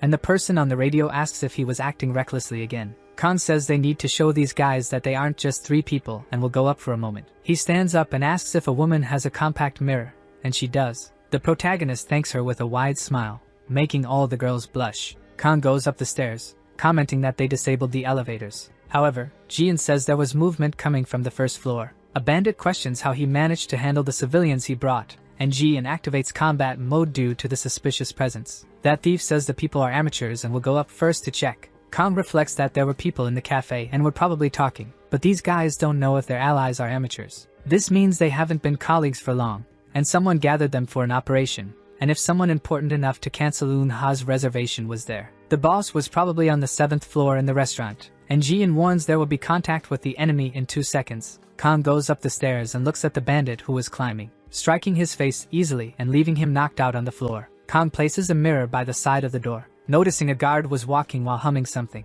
If your hypothesis is correct, there was more than one person on the 1st floor, and it was a security guard. Khan easily strikes him in the face to knock him out. He groans as he falls to the ground, and Jian questions why he assumed they were enemies. The protagonist explains that they were using a modified radio just like the guys on the 1st floor and could figure it out on his own. Jian comments that if he had missed a punch, his opponent would have died, and he just adjusted the angle. The AI starts to lecture, and the protagonist tells it to stop there. Khan throws the security guard next to the other tied-up thugs. People wonder if he managed to take down 2 more, and the protagonist responds that it was nothing. He was a guard of this building, but it seemed they attacked him and he passed out, so they'll let him wake up. The military wonders if there was someone on the 1st floor and rushed to get out of there, but it doesn't work. Khan says they used firearms and must have planted mines at the restaurant entrance. Moreover, he tried to press the button in the security room, but there's no response, and they must have sabotaged it. That's how the person was leading control above the stairs, and he will handle it step by step,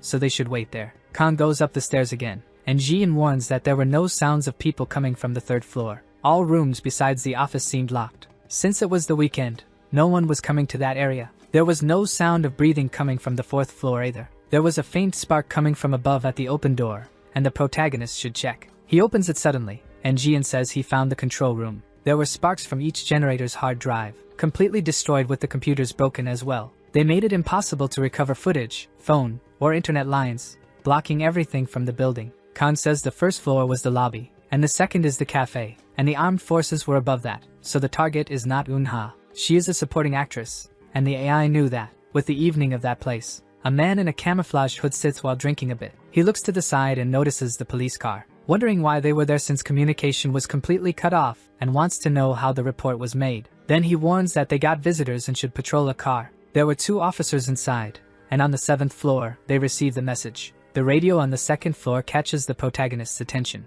questioning if someone in the cafeteria made the call for the police to go there. Khan whispers, thanking for the information because he will alter his voice to match his, responding that it was the 2nd floor, and before they took control, some people were on a call or typing, so they might have spoken before the cut. The thug stays silent for a few seconds and calls for the 1st floor. Khan notices it was a different radio and heard his voice earlier, responding that he was aware the police were coming there. The thug tells him to say the doors were locked because of the security system, and the protagonist responds incorrectly, but quickly corrects and confirms, and the thug gets irritated with that, but says that even if the police come, they can't enter, and there was no suspicious evidence since it will end soon. Now about the access code, they will continue, and Scarlet questions who he was. The thug responds that if it were easy to say, he wouldn't be wearing a mask. Everyone who saw his face lost their lives and questions if she wants to see, but her life had value, and if she wants to live, she must give the access code, and that woman would survive. Scarlet looks to the side, seeing her secretary Jessica being tied up.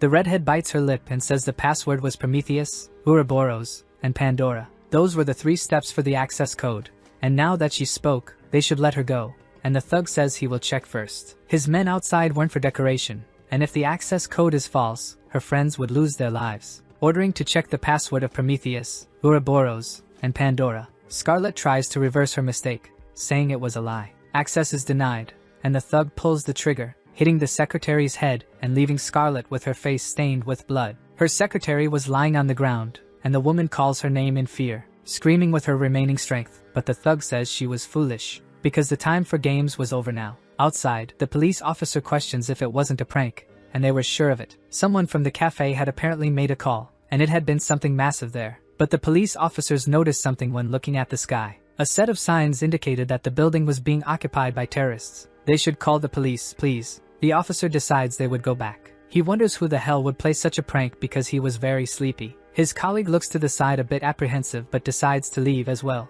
The hooded man outside wonders if they just left, and it was a relief. They were idiots, and he informs that the police on the 1st floor have withdrawn, with the criminal telling him to continue monitoring because everything was according to plan. He comments that she seemed very downcast, showing that it was just wine that simulated the blood. He will give one more chance, and this time it would be real. Eun-ha comments that she thought it was real, and Tae-ho says they threw the wine, but the woman seemed to faint from shock now. He releases Scarlett's face while the woman looks down apprehensively. The police car is still there, and the assistant asks why they were leaving since the first floor was completely blocked. That officer responds that this was the exact reason why they were leaving, and it wasn't something the two could handle, questioning who knows how many were inside that building. If they act without thinking, things will escalate faster, and that was the reason why he just left, to call for reinforcements elsewhere. Moments later, an entire team analyzes that they have a list of people using credit cards. It would be a problem if there were any celebrities, and the man says they have Scarlett Kelly from Omega Tech and Shin Eun-ha. One of the agents is surprised, asking if it was the actress. With the president of Techo also being there, it seemed it was really Shin Eun-ha, and that was insane. Wanting to know if they all went to eat something made by Gichio. If a celebrity is taken hostage or loses their life, the media and the public will never stay quiet. Once they arrive, they will cross the street and check the situation from the terrace. Being there, a police officer informs the captain that they covered all the windows on the 7th floor, and a type of strange explosive was found at the main entrance of the 1st floor, and he orders not to approach the building. Inside the car, a subordinate questions what should be done, and the captain says the command will appear soon, and special forces will arrive, ordering them to grab their weapons and secure the perimeter without letting anyone escape from there. A criminal informs his boss that there were police officers back there, and detectives and special forces had arrived. His boss complains, ordering to proceed with Plan E, and it was the first time they had gone so far. Then he points the gun at Tae-ho, ordering him to come along. The president questions why suddenly, but the criminal warns that he will go down and deliver the message unless he wants his girlfriend to lose her life. Tae-ho says it was a mistake and she is not his girlfriend, but the criminal thinks he is trash. Eun-ha wonders what the hell was happening and trembles with fear, asking for the protagonist to come to save her. On another floor, the protagonist counts the bulletproof vests, and Jian says it was the 5th detection they neutralized. Kang says that above the 5th floor, they had planted bombs, and if it weren't for him, he would have lost his leg now. But coming from the floor above, a criminal orders him to do as instructed, because if he says something unnecessary or tries to run, his girlfriend would lose her life, and Tae-ho says Shin Eun-ha is not his girlfriend. The criminal orders him to go there and say exactly what they tell him, and that everything was fine. Jian detects the voice as that of President Lee Tae-ho. The criminals warn that there is a trap planted on the stairs, and Tae-ho should lead the way. That president descends with fear and completely apprehensive at every step he took, saying he really managed to do it until a female voice from a room asks if it wasn't Co. Lee. The man goes to the door, surprised afterward. One of the criminals wonders what that was and if it was a young lady, because someone came out from the lower floors, and it was a good voice. The girl questions what was happening because she was in the office, but when she woke up, everything was off, and she wants to know if something happened in the building. Lee Tae-ho thinks it was definitely Na Kang-in, but with a woman's voice. Moreover, her expressions and gestures were completely different from what he imagined. The criminal orders to look at the path the team will send, and escaping was impossible, especially being a woman. They will just knock out and go to the next floor. Jian warns that the enemy would arrive in a second. Kang moves at an incredible speed and swings his leg towards the bandit's face, landing a kick that sends him flying towards his allies, in addition to firing a shot. That bullet hits the bulletproof vest of his ally, and the bandits wonder what the hell this guy was. Kang takes the bandit hostage and points his new weapon, shooting at the arms and legs of the bandits. Then he moves once more and jumps to shoot, hitting non-vital points but making it impossible for them to move. Kang steps on their faces shortly after. Lee Tae-ho is astonished to see that scene with the men lying on the ground. The protagonist raises his face, and someone asks if Shin Eun-ha could be his girlfriend instead of Kang, but he denies it. Those bandits groan in pain on the ground. Kang questions about the others, but Jian says they were the only ones, and the short-range combat support was over. Lee Tae-ho says that Mr. Kang-in was really incredible, and the protagonist notices that the boss came from the 7th floor, wanting to know how the situation was there, as he needs information about it. After everything is told, he says the plan was changed because of the police, and they tried to ensure no one would escape using the boss. A radio from the 7th floor warns that Jackal was trying to communicate. He heard screams on the floor below, so he must report the situation, while Tae-ho thinks they will be captured. The protagonist perfectly mimics the voice, saying that 2 guys on the 5th floor were subdued and there were no casualties on their side. Jackal questions if he searched properly, and Kang says there was a hidden passage. With no time to proceed, he hangs up, and Tae-ho questions how his voice was exactly like the guy's and his voice sounded like the woman's earlier. Kang says mimicry was his personality, and tells him to wear the bulletproof vest, wanting to know if Eun-ha was okay, but the president says that so far yes, but they were keeping an eye on her. Jian assumes that celebrities have high values as hostages. Then she warns she will go ahead,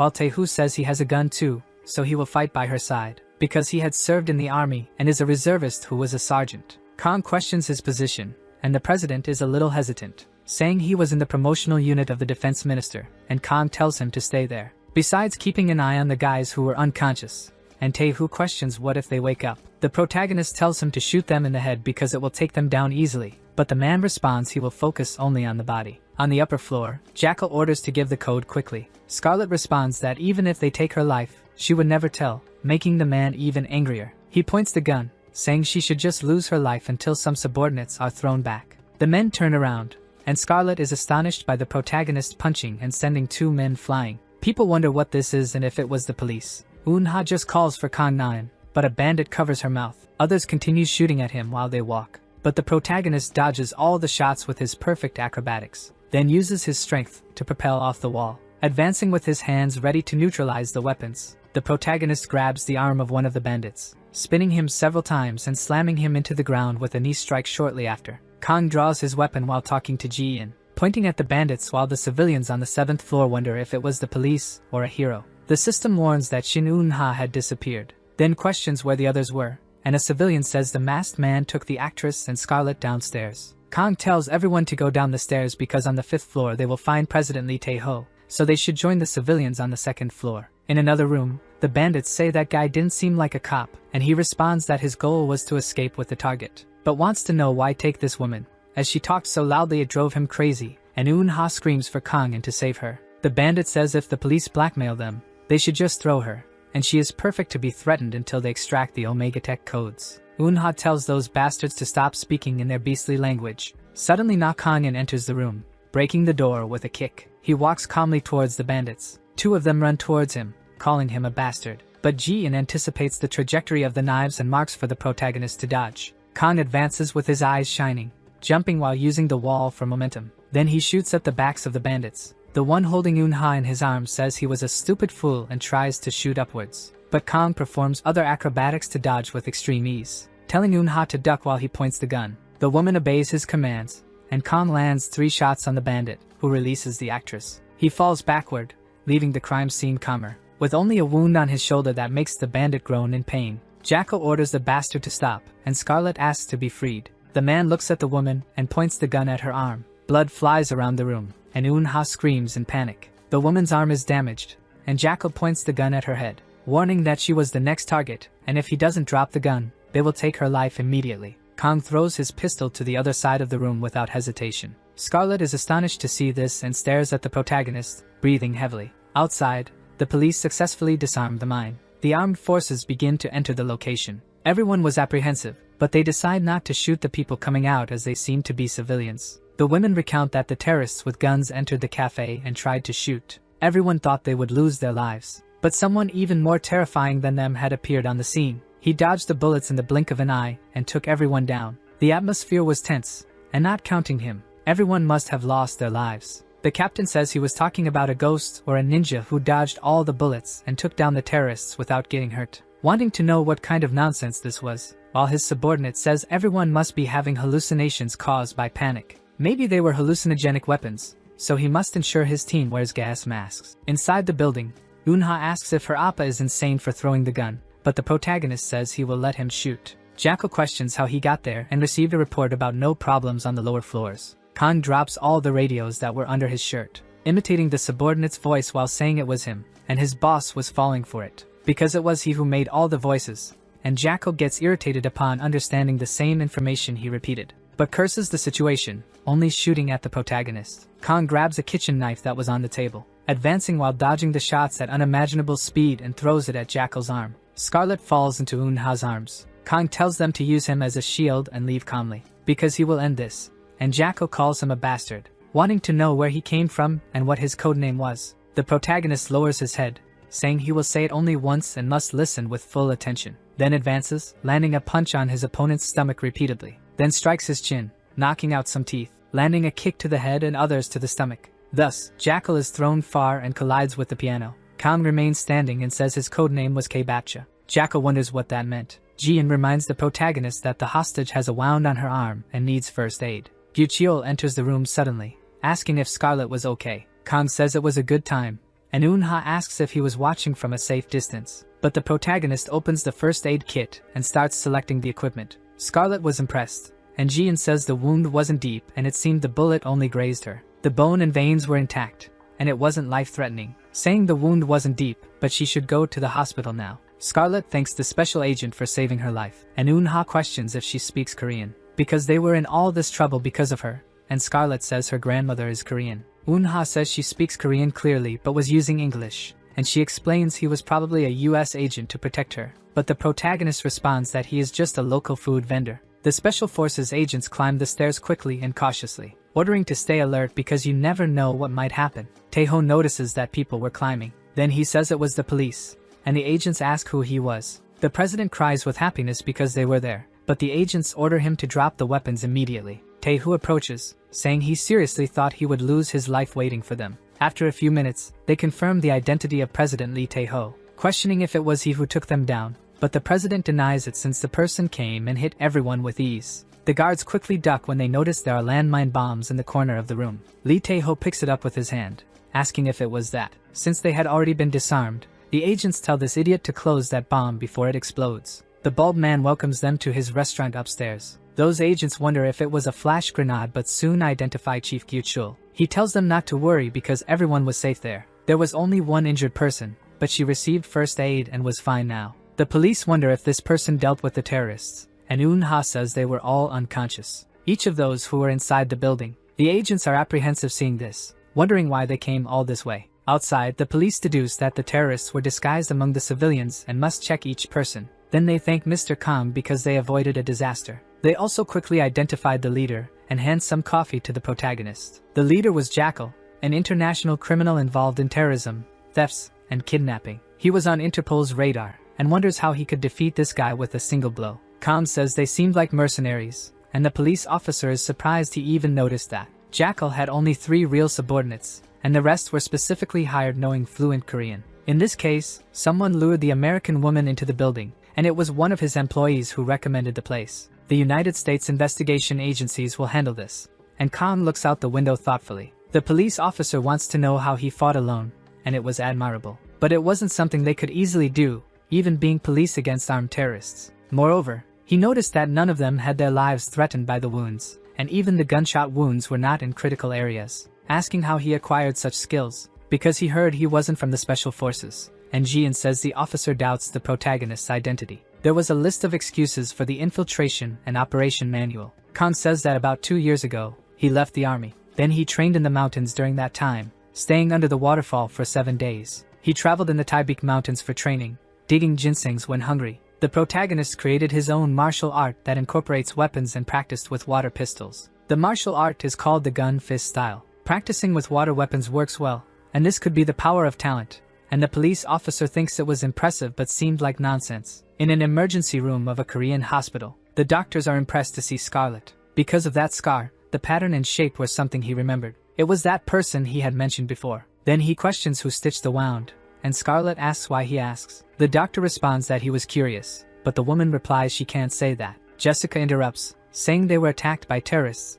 and can't release unnecessary information. In Chief Lee Young-ho's clinic room, people rush in saying they had good news. The surgeon questions what he needed. That doctor says he found the man who made the scar like a sewing machine. Young-ho tries to find out the name, but the doctor responds he didn't know yet. When he was in the operating room, the gunshot victim came in, and the style is identical. But they had left after basic treatment. He feels sorry and said they needed to leave urgently. Young-ho responds that it didn't matter who did it. The doctor says the police didn't know either. In the police office, a subordinate hands a paper to Ki-young because the investigation team should have someone to review it. Even if he doesn't see the contents, only Ki-young could, and the detective complains they were making him work again. His boss responds it was because he trusted him, and if he were a little less stubborn, he would be a great guy. Ki-young opens the document, and is shocked. The boss questions about it because it would be allowed to find out if he knew directly from his mouth. Ki-young asks if he knows about the movie Sunny Day, and his boss asks if it was that movie with Shin Eun-ha. The detective says that the hero involved in the incident was the film's stunt director, but the real shock is that they know this person. The boss has a serious face, wanting to know if he is a criminal. Ki-young questions if he remembered the acrobat artist. The boss says yes, and he captured the killer with a drawing and helped in his performance improvements. noting that they were the same person and there was no way he could have so many professions and be good at everything. In a government investigation room, people wonder if this makes sense with the boss being the center of the case. To be precise, their investigation is about Jackal, and a boss questions how they could ignore Na Kang-in, who resolved the incident alone. He saw him carrying someone through a burning building and it seemed like he was good at everything he does, so he assumed he was part of a special forces unit. Checking his classified units, he had received an honorable discharge as a sergeant from an administrative unit. He even got a photo of his former commanding officer who confirmed it. So he was someone who could take down an entire army by himself, repeating Kang Na-in's ridiculous story about training in the mountains eating ginseng, besides having spent 7 days under a waterfall. Then with these bomb-defusing skills he would have learned on YouTube. 2 days later at the internet cafe, Eun-seo welcomes a new client and says she can't go to that area. But Eun-ha takes off her glasses for her friend to recognize her. Ji-in warns that she heard Shin Eun-ha's voice. She appears behind the protagonist, and he questions why she went there. The girl hands him a bag, asking if he remembers the last time when they couldn't eat. So she brought things to have a meal since he cooks well. Kang tells her to leave and Eun-ha complains, but the protagonist questions why buy ingredients and come there instead of going home. She should be honest, and he will cook. Eun-ha blushes for a few seconds, getting redder each time she thought. Then says she doesn't know, and when she's near him, she feels at peace and doesn't have nightmares anymore. Questioning if the protagonist was even listening, Kang says she picked up some new things and will make a seafood meal. Eun-ha thinks she hates him, but at the same time likes him. After a few minutes, the meal is ready on the kitchen table. Eun-seo says it was amazing and the taste seemed incredible, and Eun-ha is impressed. The blonde puts the food in her mouth, shouting that it was very delicious, and Eun-ha cries because it was so good. Kang thinks they were eating well until someone appears behind them and asks if they can eat that too. It was Scarlet Kelly with a band on her arm. Eun-ha says it was the American woman from last time and Scarlet says she found the right place. Kang questions how she got there and the woman says she has some friends in Korea. She just looked up the name and workplace and Kang asks for forgiveness. Ji-in is sure they also looked into the protagonist's past. Kang questions what she wants and Scarlet offers for him to become her bodyguard. His artificial intelligence warns that becoming a bodyguard will restrict him from other activities. So he sighs, giving relief to the real guards. She questions if she pays with all benefits, but the protagonist says he already has things to do. Scarlet accepts but says she will just buy some food since she was hungry too. As the day passes at the internet cafe, the American woman says it was incredible. It was better than anything she tasted even in the best restaurants, and Eun-ha complains that this food should be hers. Scarlet thanks for the food and says she needs to leave now since she will travel, handing an Omega Tech card to the protagonist. She says if he doesn't want to be her bodyguard, he could be the part-time boss at her yacht party. Ji-in says financial problems may arise in the future so it wouldn't hurt to get the number, warning that he will know, and Scarlet says she will send a message, while Eun-ha complains once again, because the woman only noticed now even after eating together, and the American apologizes because her focus is excellent. Eun-ha tells her to remember to because she is part of the team along with him, being the most beautiful actress of Sunny Day. Scarlet thinks it was a considerable title, and says she will remember. Outside, she gets into an armored car, saying that everything went as expected, and Jessica says then it wasn't that good. But she seemed happy and wants to know if something good happened. Scarlet says she got some new information, and her secretary questions if she found the special forces where he graduated. The American simply responds that he cooks very well, and she was genuinely shocked by this, breaking into a smile, because she wanted to see him very soon. At a Korean airport, Tae-sung notices someone approaching, saying it should be Miss Scarlet, while the American recognizes him. Tae-sung introduces himself as the leader of Iron Qigong, and heard she had some tough times. It was a relief that things didn't get worse, and Jessica gets annoyed, questioning what he was talking about. Her boss just twisted her arm, and Tae-sung says he heard about a terrorist attack. Scarlet says her boss has classified information and must have done some research, while the director thinks he got excited and spoke. Then he corrects his misunderstanding, but it wasn't the case, as his younger brother was also caught in the incident while eating there. He was guarding the stairs between the 5th and 6th floors. Scarlet recognizes Lee Tae-ho. Tae-sung thinks he was planning to use his connection to talk about business later, but pushing too hard would be bad, so he says his brother is the CEO of Ticho. There's a famous TV restaurant chef who knows his brother, and Scarlet seems uninterested. Tae-sung thinks the atmosphere was cold, and says he invested a lot in a movie, questioning if she heard about the movie Sunny Day, remembering what Eun-ha had said about being the best actress in the movie. Jessica says it's time to fly and feels sorry but will end the small talk here, and Tae-sung accepts, handing over his card. Scarlet tells Jessica to give her card because she has to work hard now. Tae-sung responds that it's no problem and will call her later.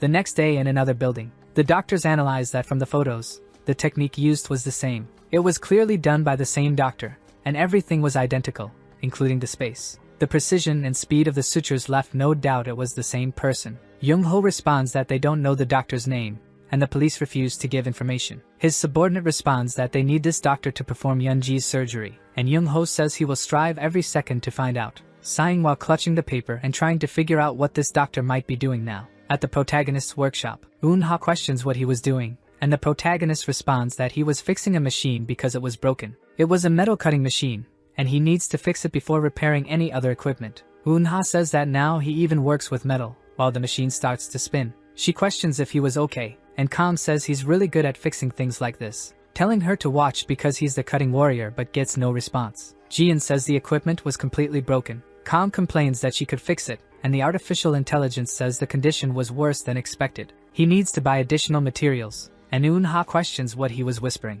because it wasn't her fault it broke. And Kang says he was complaining about this crazy part of his that broke the machine. Eun-ha says she understands and has a part like that too, and Kang says they're going out to buy. She questions when he does this, and will just go shopping when he's annoyed. They go to a home goods store, and Eun-ha complains mentally. Kang says it was an equipment store, and Kang responds that it was his store. She suddenly receives a call on her cell phone. She answers, and the person on the other end asks where she is now. Park Woo-seob, her agent, tells her not to drink alcohol and take care of herself because they got an offer. She gets serious for a few seconds but soon celebrates, saying she will really do it, and Woo-seob says it was a commercial with Yu-chan. Eun-ha says it's amazing and should sign the contract, but Woo-seob says he doesn't have Kang's number. The commercial needs to add quick movements and wants action choreography done by the director of Sunny Day. They would be inspired by the action in his movie and asked to give his number. Eun-ha says he's next to her and will pass the phone, and her agent questions why they were together. The girl complains that there was nothing strange happening, and Kang approaches, wanting to know who it was. Woo-seob says if a scandal breaks out at a critical time, it would be bad, but Kang says they were just buying tools. The agent feels relieved to know it was a store and not a meeting, while Kang complains that Eun-ha just followed him there. Seob apologizes for the late introduction but wants to talk to him about a commercial. Kang just accepts things, and Jian calls the agent, informing that to upgrade their forge base equipment, they need a lot of money. They were in the middle of an infiltration mission, and Jian responds that as long as he doesn't show his face, it's all good. Kang repeats the information to the agent, and Woo-seob tells him not to worry because he will only handle the fight choreography. But he hesitates for a few seconds, saying that the clothes were a bit unique, and his face won't be shown, but he would wear a green background suit. At the Sa Entertainment Cafe, Eun-ha calls for Woo-seob. He says it was nice to meet Na-kangin. Woo-seob responds that if he had come so early, he couldn't eat and will make sure to treat him well next time, introducing himself again as Eun-ha's manager and director of Sa Entertainment, then asks him to take care of the project, and his face won't appear. Eun-ha complains that she was hungry and will eat first. Woo-seob says his company had good quality food and should feel free to come anytime, and it will always be free for Kang, then tells them both to enjoy the meal and call when ready, saying that there's no other way, but inside he was celebrating eating with him. Song-hwan notices the protagonist from behind, questioning why he was there, and Eun-ha mentally thinks he was always interrupting. They eat together, and Song-hwan says that the goddess Eun-ha was working with Sa Entertainment. As he was a big fan, it was an honor to eat with him, while the woman thinks he used the third person to interrupt when they were alone. Kang questions what he was doing there, and Song-hwan says he came to check the server's security system. Recently the agency was hacked, and Sa Entertainment saved him. Eun-ha says they should hire a professional but called a part-time worker from an internet cafe. Kang says Song-hwan is an ethical hacker and was really skilled. Eun-ha questions why someone so skilled was at the cafe, and this place was suspicious because Kang worked there and now a super skilled hacker. Song-hwan tells him to wait a second because he never said he was a hacker, wanting to know how he knew that, and Jian says that after rescuing him, they should meet for the first time at the internet cafe. Kang responds that he has good instincts and should try the food because it's really delicious. Suddenly some girls call Sunbae Shin Eun-ha, speaking in a coordinated manner while introducing themselves as Pepe girls. Song-hwan is impressed by this, and the girls thank Sunbae for wishing a good meal. The nerd says it was amazing because they were casually talking with the Pepe girls, and Eun-ha says his reaction is different from a fan. Song-hwan continues talking about all his nerdy things, and the protagonist thinks they look like Arium. Kang questions if the nerd finished his work here, and he confirms because he came early, and luckily no one was hacked. The protagonist understands, and Song-hwan tries to figure out why he was there. He responds that he's going to film a commercial, and Eun-ha interrupts, saying she was the actress and only needs Appa for action scenes. Song-hwan suggests being his temporary agent, but Kang responds that he doesn't need it and can just watch. That nerd thanks him, and Eun-ha gets irritated because her meeting was ruined. In the commercial production room,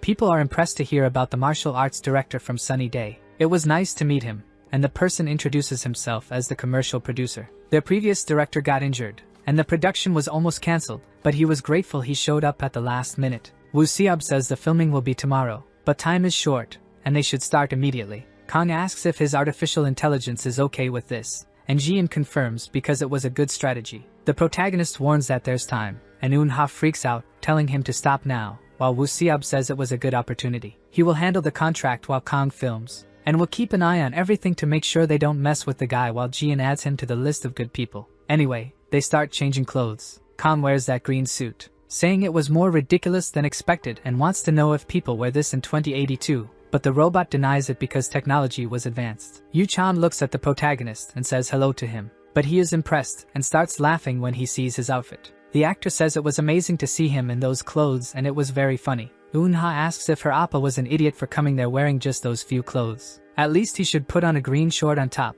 and Kang asks what she was staring at. Yu-chan laughs, saying he should look at things because they don't match the pants. Kang responds that the filming days will be difficult, and his friend questions if the clothes are comfortable. The protagonist says no to him because they are the ones who will suffer now, and they both apologize. But Kang tries to figure out what was with those clothes because they didn't seem like outfits for quick action scenes. The two take off the cloak that covered them. Yu-chan says they were wearing strange clothes too, with Kang thinking it was the pot calling the kettle black. Woo Seob finishes signing the contract, and he just needs to sign there, until he notices that the internet was cut off and it was working fine for a moment, and Song-hwan says he will help. The agent says he installed a security program on the notebook earlier and should take a look, while Song complains it was bad because they took down the internet. Woo Seob asks if he installed something strange on his notebook, but the nerd denies it, because the program detected a hacking attempt and cut the internet to prevent it. All the other people there say their internet also went down, and it was all the computers. Someone from afar continues on their keyboard with a smile on their face. In his office, the president asks what he was saying with all the company's computers being hacked. Song-hwan says the manager's notebook lost the internet,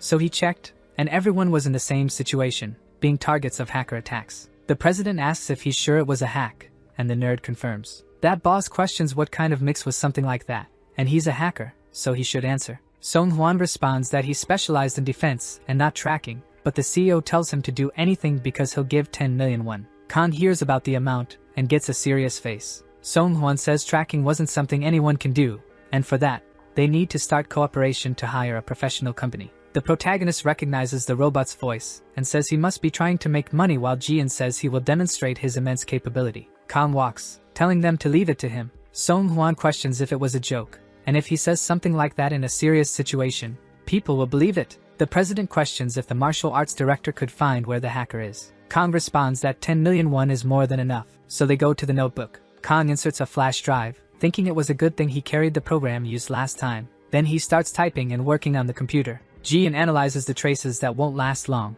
and Kang thinks it was easy money for 240 seconds. Song-hwan is confused while the protagonist types, asking how the result was already showing because he was breaking it so easily, wanting to know how he did it, but Kang thinks he doesn't know either. The enemy's location had been identified and shows it to them. The president asks if he's sure and tells them to call the police to proceed with the investigation, wanting to know how he found a hacker in just 4 minutes, and Kang questions if it was very expensive, because it was something that could decide the company's future, and if they want to be hacked again, they should stay without paying. Elsewhere, the police ask for permission, knocking on the door repeatedly, and it opens quickly. The man questions what it was, and Ki-young responds that he was a police officer and a hacking report was found, asking for permission while the man is surprised. He tries to say he didn't want to do anything bad and was just curious to extract the phone number. Ki-young questions what he was planning to do with that phone number, where he could steal photos and sell them on the internet, but the man responds he just wanted to see if he could hack a phone, and it was a joke. Ki-young warns that he is being arrested and has the right to remain silent, but wants to know how the company knew where the hacker was,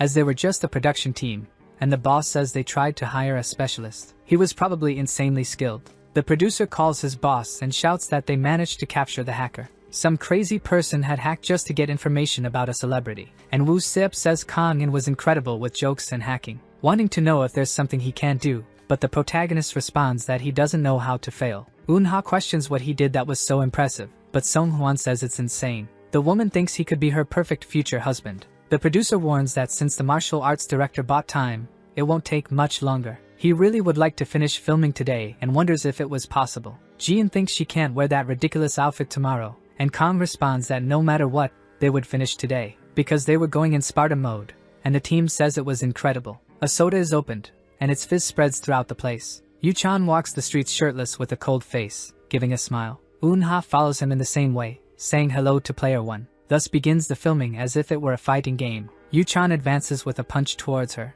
but Eun-ha blocks and hits his abdomen with her fist. Player 1 prepares his strike with all his strength, hitting Eun-ha's arms while she was blocking the attack. The girl takes a deep breath and launches a fireball at Yu-chan. He trembles in fear with the fire on his leg. The girl opens a malicious smile on her face. Then she prepares to attack, landing several blows on Yu-chan and giving him some repeated kicks. Player 1 is defeated on the ground, suffering. Eun-ha rests and places the soda by her side, opening and drinking it right after. She is happy, saying it was very refreshing, while advising that if he wants to feel refreshed inside, he should drink some of the soda called Potion Pang. The two compete for the commercial's drink. People comment that it was insane. The producer says that as someone who filmed 50 commercials, he knew Kang-in was a deity. He clearly saw how the CGI effects would be applied and even felt the end of the fight. Filming 2 victory scenes for Shin Eun-ha and 2 for Kim Yu-chan in just a few hours was an incredible achievement. Kang questions how it turned out so well, and the producer says they'll watch the footage together, showing it on the computer because even when Shin Eun-ha delivered a kick, or when Kim Yu-chan launched a stunning attack and made the girl fly in the air, when the actor goes flying, everything had Kang Na-in's touch present. Yu-chan drinks the soda and breathes refreshingly, questioning if his life had returned again, because when they are completely exhausted, they should drink the Potion Pang. The production people say the commercial is over, and working on time was incredible. Yu-chan and Eun-ha thank them for the hard work, and the producer says they both worked hard. They must have fought a lot while enjoying the drinks. Eun-ha questions how her appa wasn't tired now, and Kang says he doesn't get like that. Yu-chan complains that he was totally foolish and thought this commercial would be as quick as filming a movie. His muscles felt like they were going to tear, and Eun-ha questions if the manager can clear her schedule for tomorrow, but he denies it. Song-hwan says Kang-in really worked hard and thanks him because he saw something incredible. Suddenly, a spark appears behind them. Kang feels it, and Jian calls for the agent, seeing a great risk of electrocution detected with sound engineering quackusion. A civilian was about to get hurt, so the agent must immediately turn off the power to his equipment. Kang throws the utility knife towards the location. Yujin touches the table and feels the electricity entering his body. The protagonist manages to turn off the power. People wonder what was wrong because the woman collapsed suddenly. Kang runs while Jian says he should check the injured person. He approaches the girl's body, analyzing her pulse and her ocular retina. Jian says he was electrocuted but wasn't exposed to the point of being fatal, and her physical responses were normal. The producer questions if she was okay, and Kang responds that she was alive and the shock wasn't fatal. That man falls to the ground, saying he was so scared he thought he was going to lose his life, and Kang orders to send her to the hospital. The producer says it was clear, and someone should call an ambulance immediately. Sometime later, he says it was at the last minute, and if something bad happens to Yuzian, they would be finished. Questioning if he knows how she got into this state, because if he hadn't noticed, it would have been a disaster, and Kang says he felt it. And with a utility knife, he managed to cut the power, and the producer questions how he managed to cut something just by throwing. Yu-chan says that his teacher has incredible instincts, and during filming managed to dodge everything. Eun-ha wonders if he is human, and Hwan comments that she was in love. An employee runs towards them saying there is a problem. Kwak Yujin's equipment wasn't working and obviously the cables were cut. But it wasn't just that equipment. Even the computer they were working on was fried. Thanks to this, it was only the sound computer, and they need to play the music to finish syncing the video, while the producer sends someone to get the file. The employee says the original file was on the computer but now it won't turn on. There was no recovery and the deadline was tight. They need to be first but there was no way. The producer questions if there is no separate backup and the employee says it was downloaded directly from her email and would have asked for a copy if he had known. He asks if they can request another copy from the composer. The employee says the composer is Yujin's older brother, and if he finds out about the accident, he won't let it go. If they contact the composer, the client will find out about the accident. The producer thinks his client was superstitious and generally believes in luck, so if they hear about an accident, they'll move to another company. They can't let all the hard work go to waste, but a whole melody counts. The two raise their heads to try to find the source. Khan sings that if they want to become refreshed, just drink a little of the Pang potion while playing the guitar. The producer and the employee are astonished and after a few seconds, the protagonist plays again. People ask if the producer is really going to change the original music to the martial arts director's version. He questions who said they would use the clean version, as they just need to sync with the video first and make a remix to sound like the original. Kang In's voice was incredible and will sell much better, while Eun-ha asks how good he can be to react like this. Then they asked if Mr. Na Kang In can play the music from the beginning with his guitar. He whispers to Ji-in to play perfectly from start to finish and activates the performance. He also says he will sing, so they should adjust their vocal cords. It seemed like there was a karaoke screen in front of him, and it was a way to boost allies' morale. Thus the music begins and the protagonist prepares his performance, playing the guitar while singing that if he wants to refresh, he should drink Pang Potion. If he's out of stamina, he should drink the best drink of all. When finishing a move, just drink a Pang. It was sweet, and just drink the strawberry or grape one. There were 51 different flavors including the zero flavor. People celebrate, saying it was Mr. Kang. They wonder if the martial arts director is really a singer, and the synchronization is perfect. Ji-in comments that it was a perfect 10 with impeccable skills.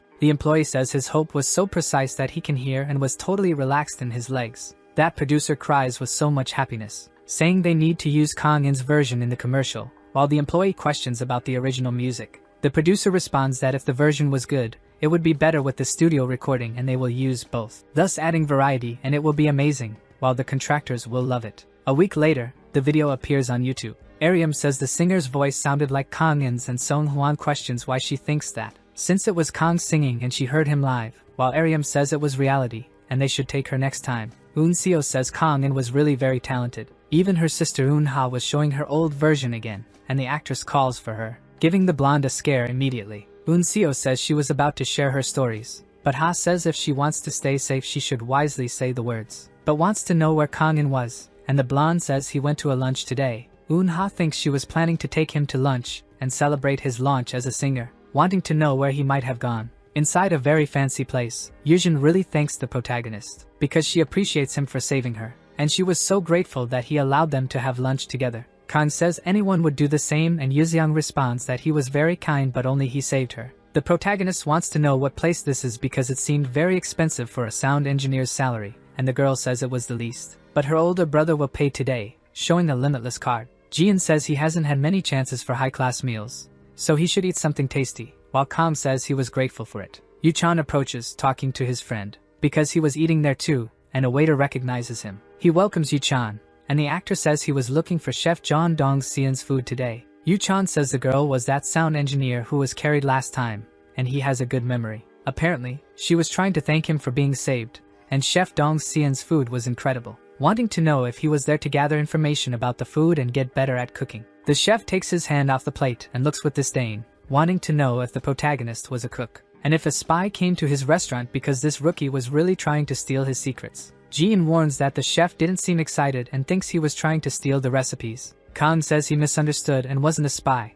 so the chef questions where he learned to cook. The protagonist responds that it was basically on his own, while Ji-in elaborates on where he learned. Dong-seon smiles and says he understands, thinking Yu-chan was just excited and he was an amateur. The actor says he really wants to eat the food truck meal again because it was very good, and the chef laughs. Yu-chan says he drove to the studio, but Dong-seon continues to ridicule that, saying that this young man was an amateur chef and if he wants to be successful, he must have attitude and be honest. Talking about wanting to learn Dong-seon's secrets, Kyu Cheol suddenly arrives and asks if there's something good for today because he has high expectations. The cook bows, saying it was nothing compared to him, but Kyu Cheol notices the protagonist, kneeling and saying hello to Chef Na, because he never expected to meet him there, leaving the chef puzzled by this. Kang questions who said he is the chef, and Kyu Cheol says the CEO mentioned it the other day, remembering that day when he asked if the president was okay. Tae-ho responds that he is, and it was thanks to Na Kang In for saving him, and the chef says it was totally incredible. The president says he was a skilled chef, besides being good at acting, imitating voices, and fighting. Kyu Cheol questions if he is good at cooking too,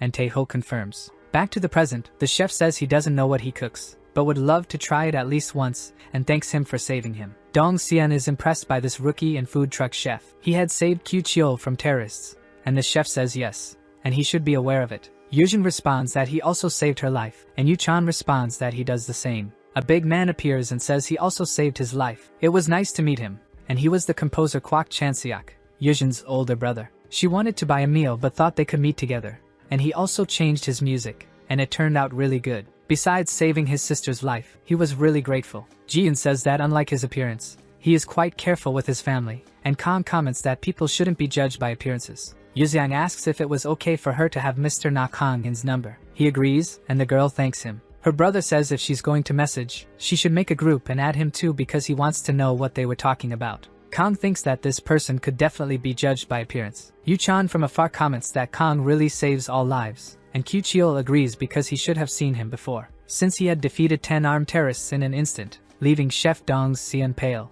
Q-cheol questions if he was okay, and the chef confirms, wondering why he seemed so incredible, and Kang notices the look, staring with a killer pressure that scares the chef. Dong Xian says lunch is on the house, and Yu-chan asks for a discount too. Now with his stomach full, the protagonist returns to the forge base. Jian comments that the new equipment has arrived. Kang questions if she was excited, but the robot says the models were from 60 years ago, so she has no expectations. The protagonist was going to start by cutting some metal, typing on the computer, and then sending it to the writing machine. He comments about the cuts, wanting to know how to use this machine, and Jian had learned to use it from internet research. The protagonist says he would like to make personal equipment and doesn't know what to do first, but the robot suggests making a weapon. Kang tries to argue about a sword, and Jian suggests making a gun. Far away, the young man decides to make armor first because it wasn't illegal. Considering modern times, Jian suggests a custom dragon outfit. It was a bulletproof vest that protects shoulders, chest, and abdomen. Kang wonders why the designs were so different, and Jian says they are calculated to disperse impact. The young man says it was high-level armor, but the robot argues it's just a vest. He decides he should make something thin to wear without being noticed. Jian says he can choose the type, where the first option disperses the impact of a sniper, and the other withstands many gunshots. Kang doubts there's a sniper in Korea, and the Jackal gang was an unusual case, so he will use hand protection. He was going to measure his body but remembers that this is something that changes all the time. Wondering if he gets stronger after making the armor, Jian responds that minor changes happen in the design, but the protection fails if it changes too much, for example, if he gains weight. Kang wonders if someone who got the armor loses weight. Then he wonders if they can do that with his current equipment, and Jian says they can cut the metal to adjust, but the problem is the budget. Our video ends here. If you enjoyed it, please like and subscribe to the channel. Until next time, bye bye.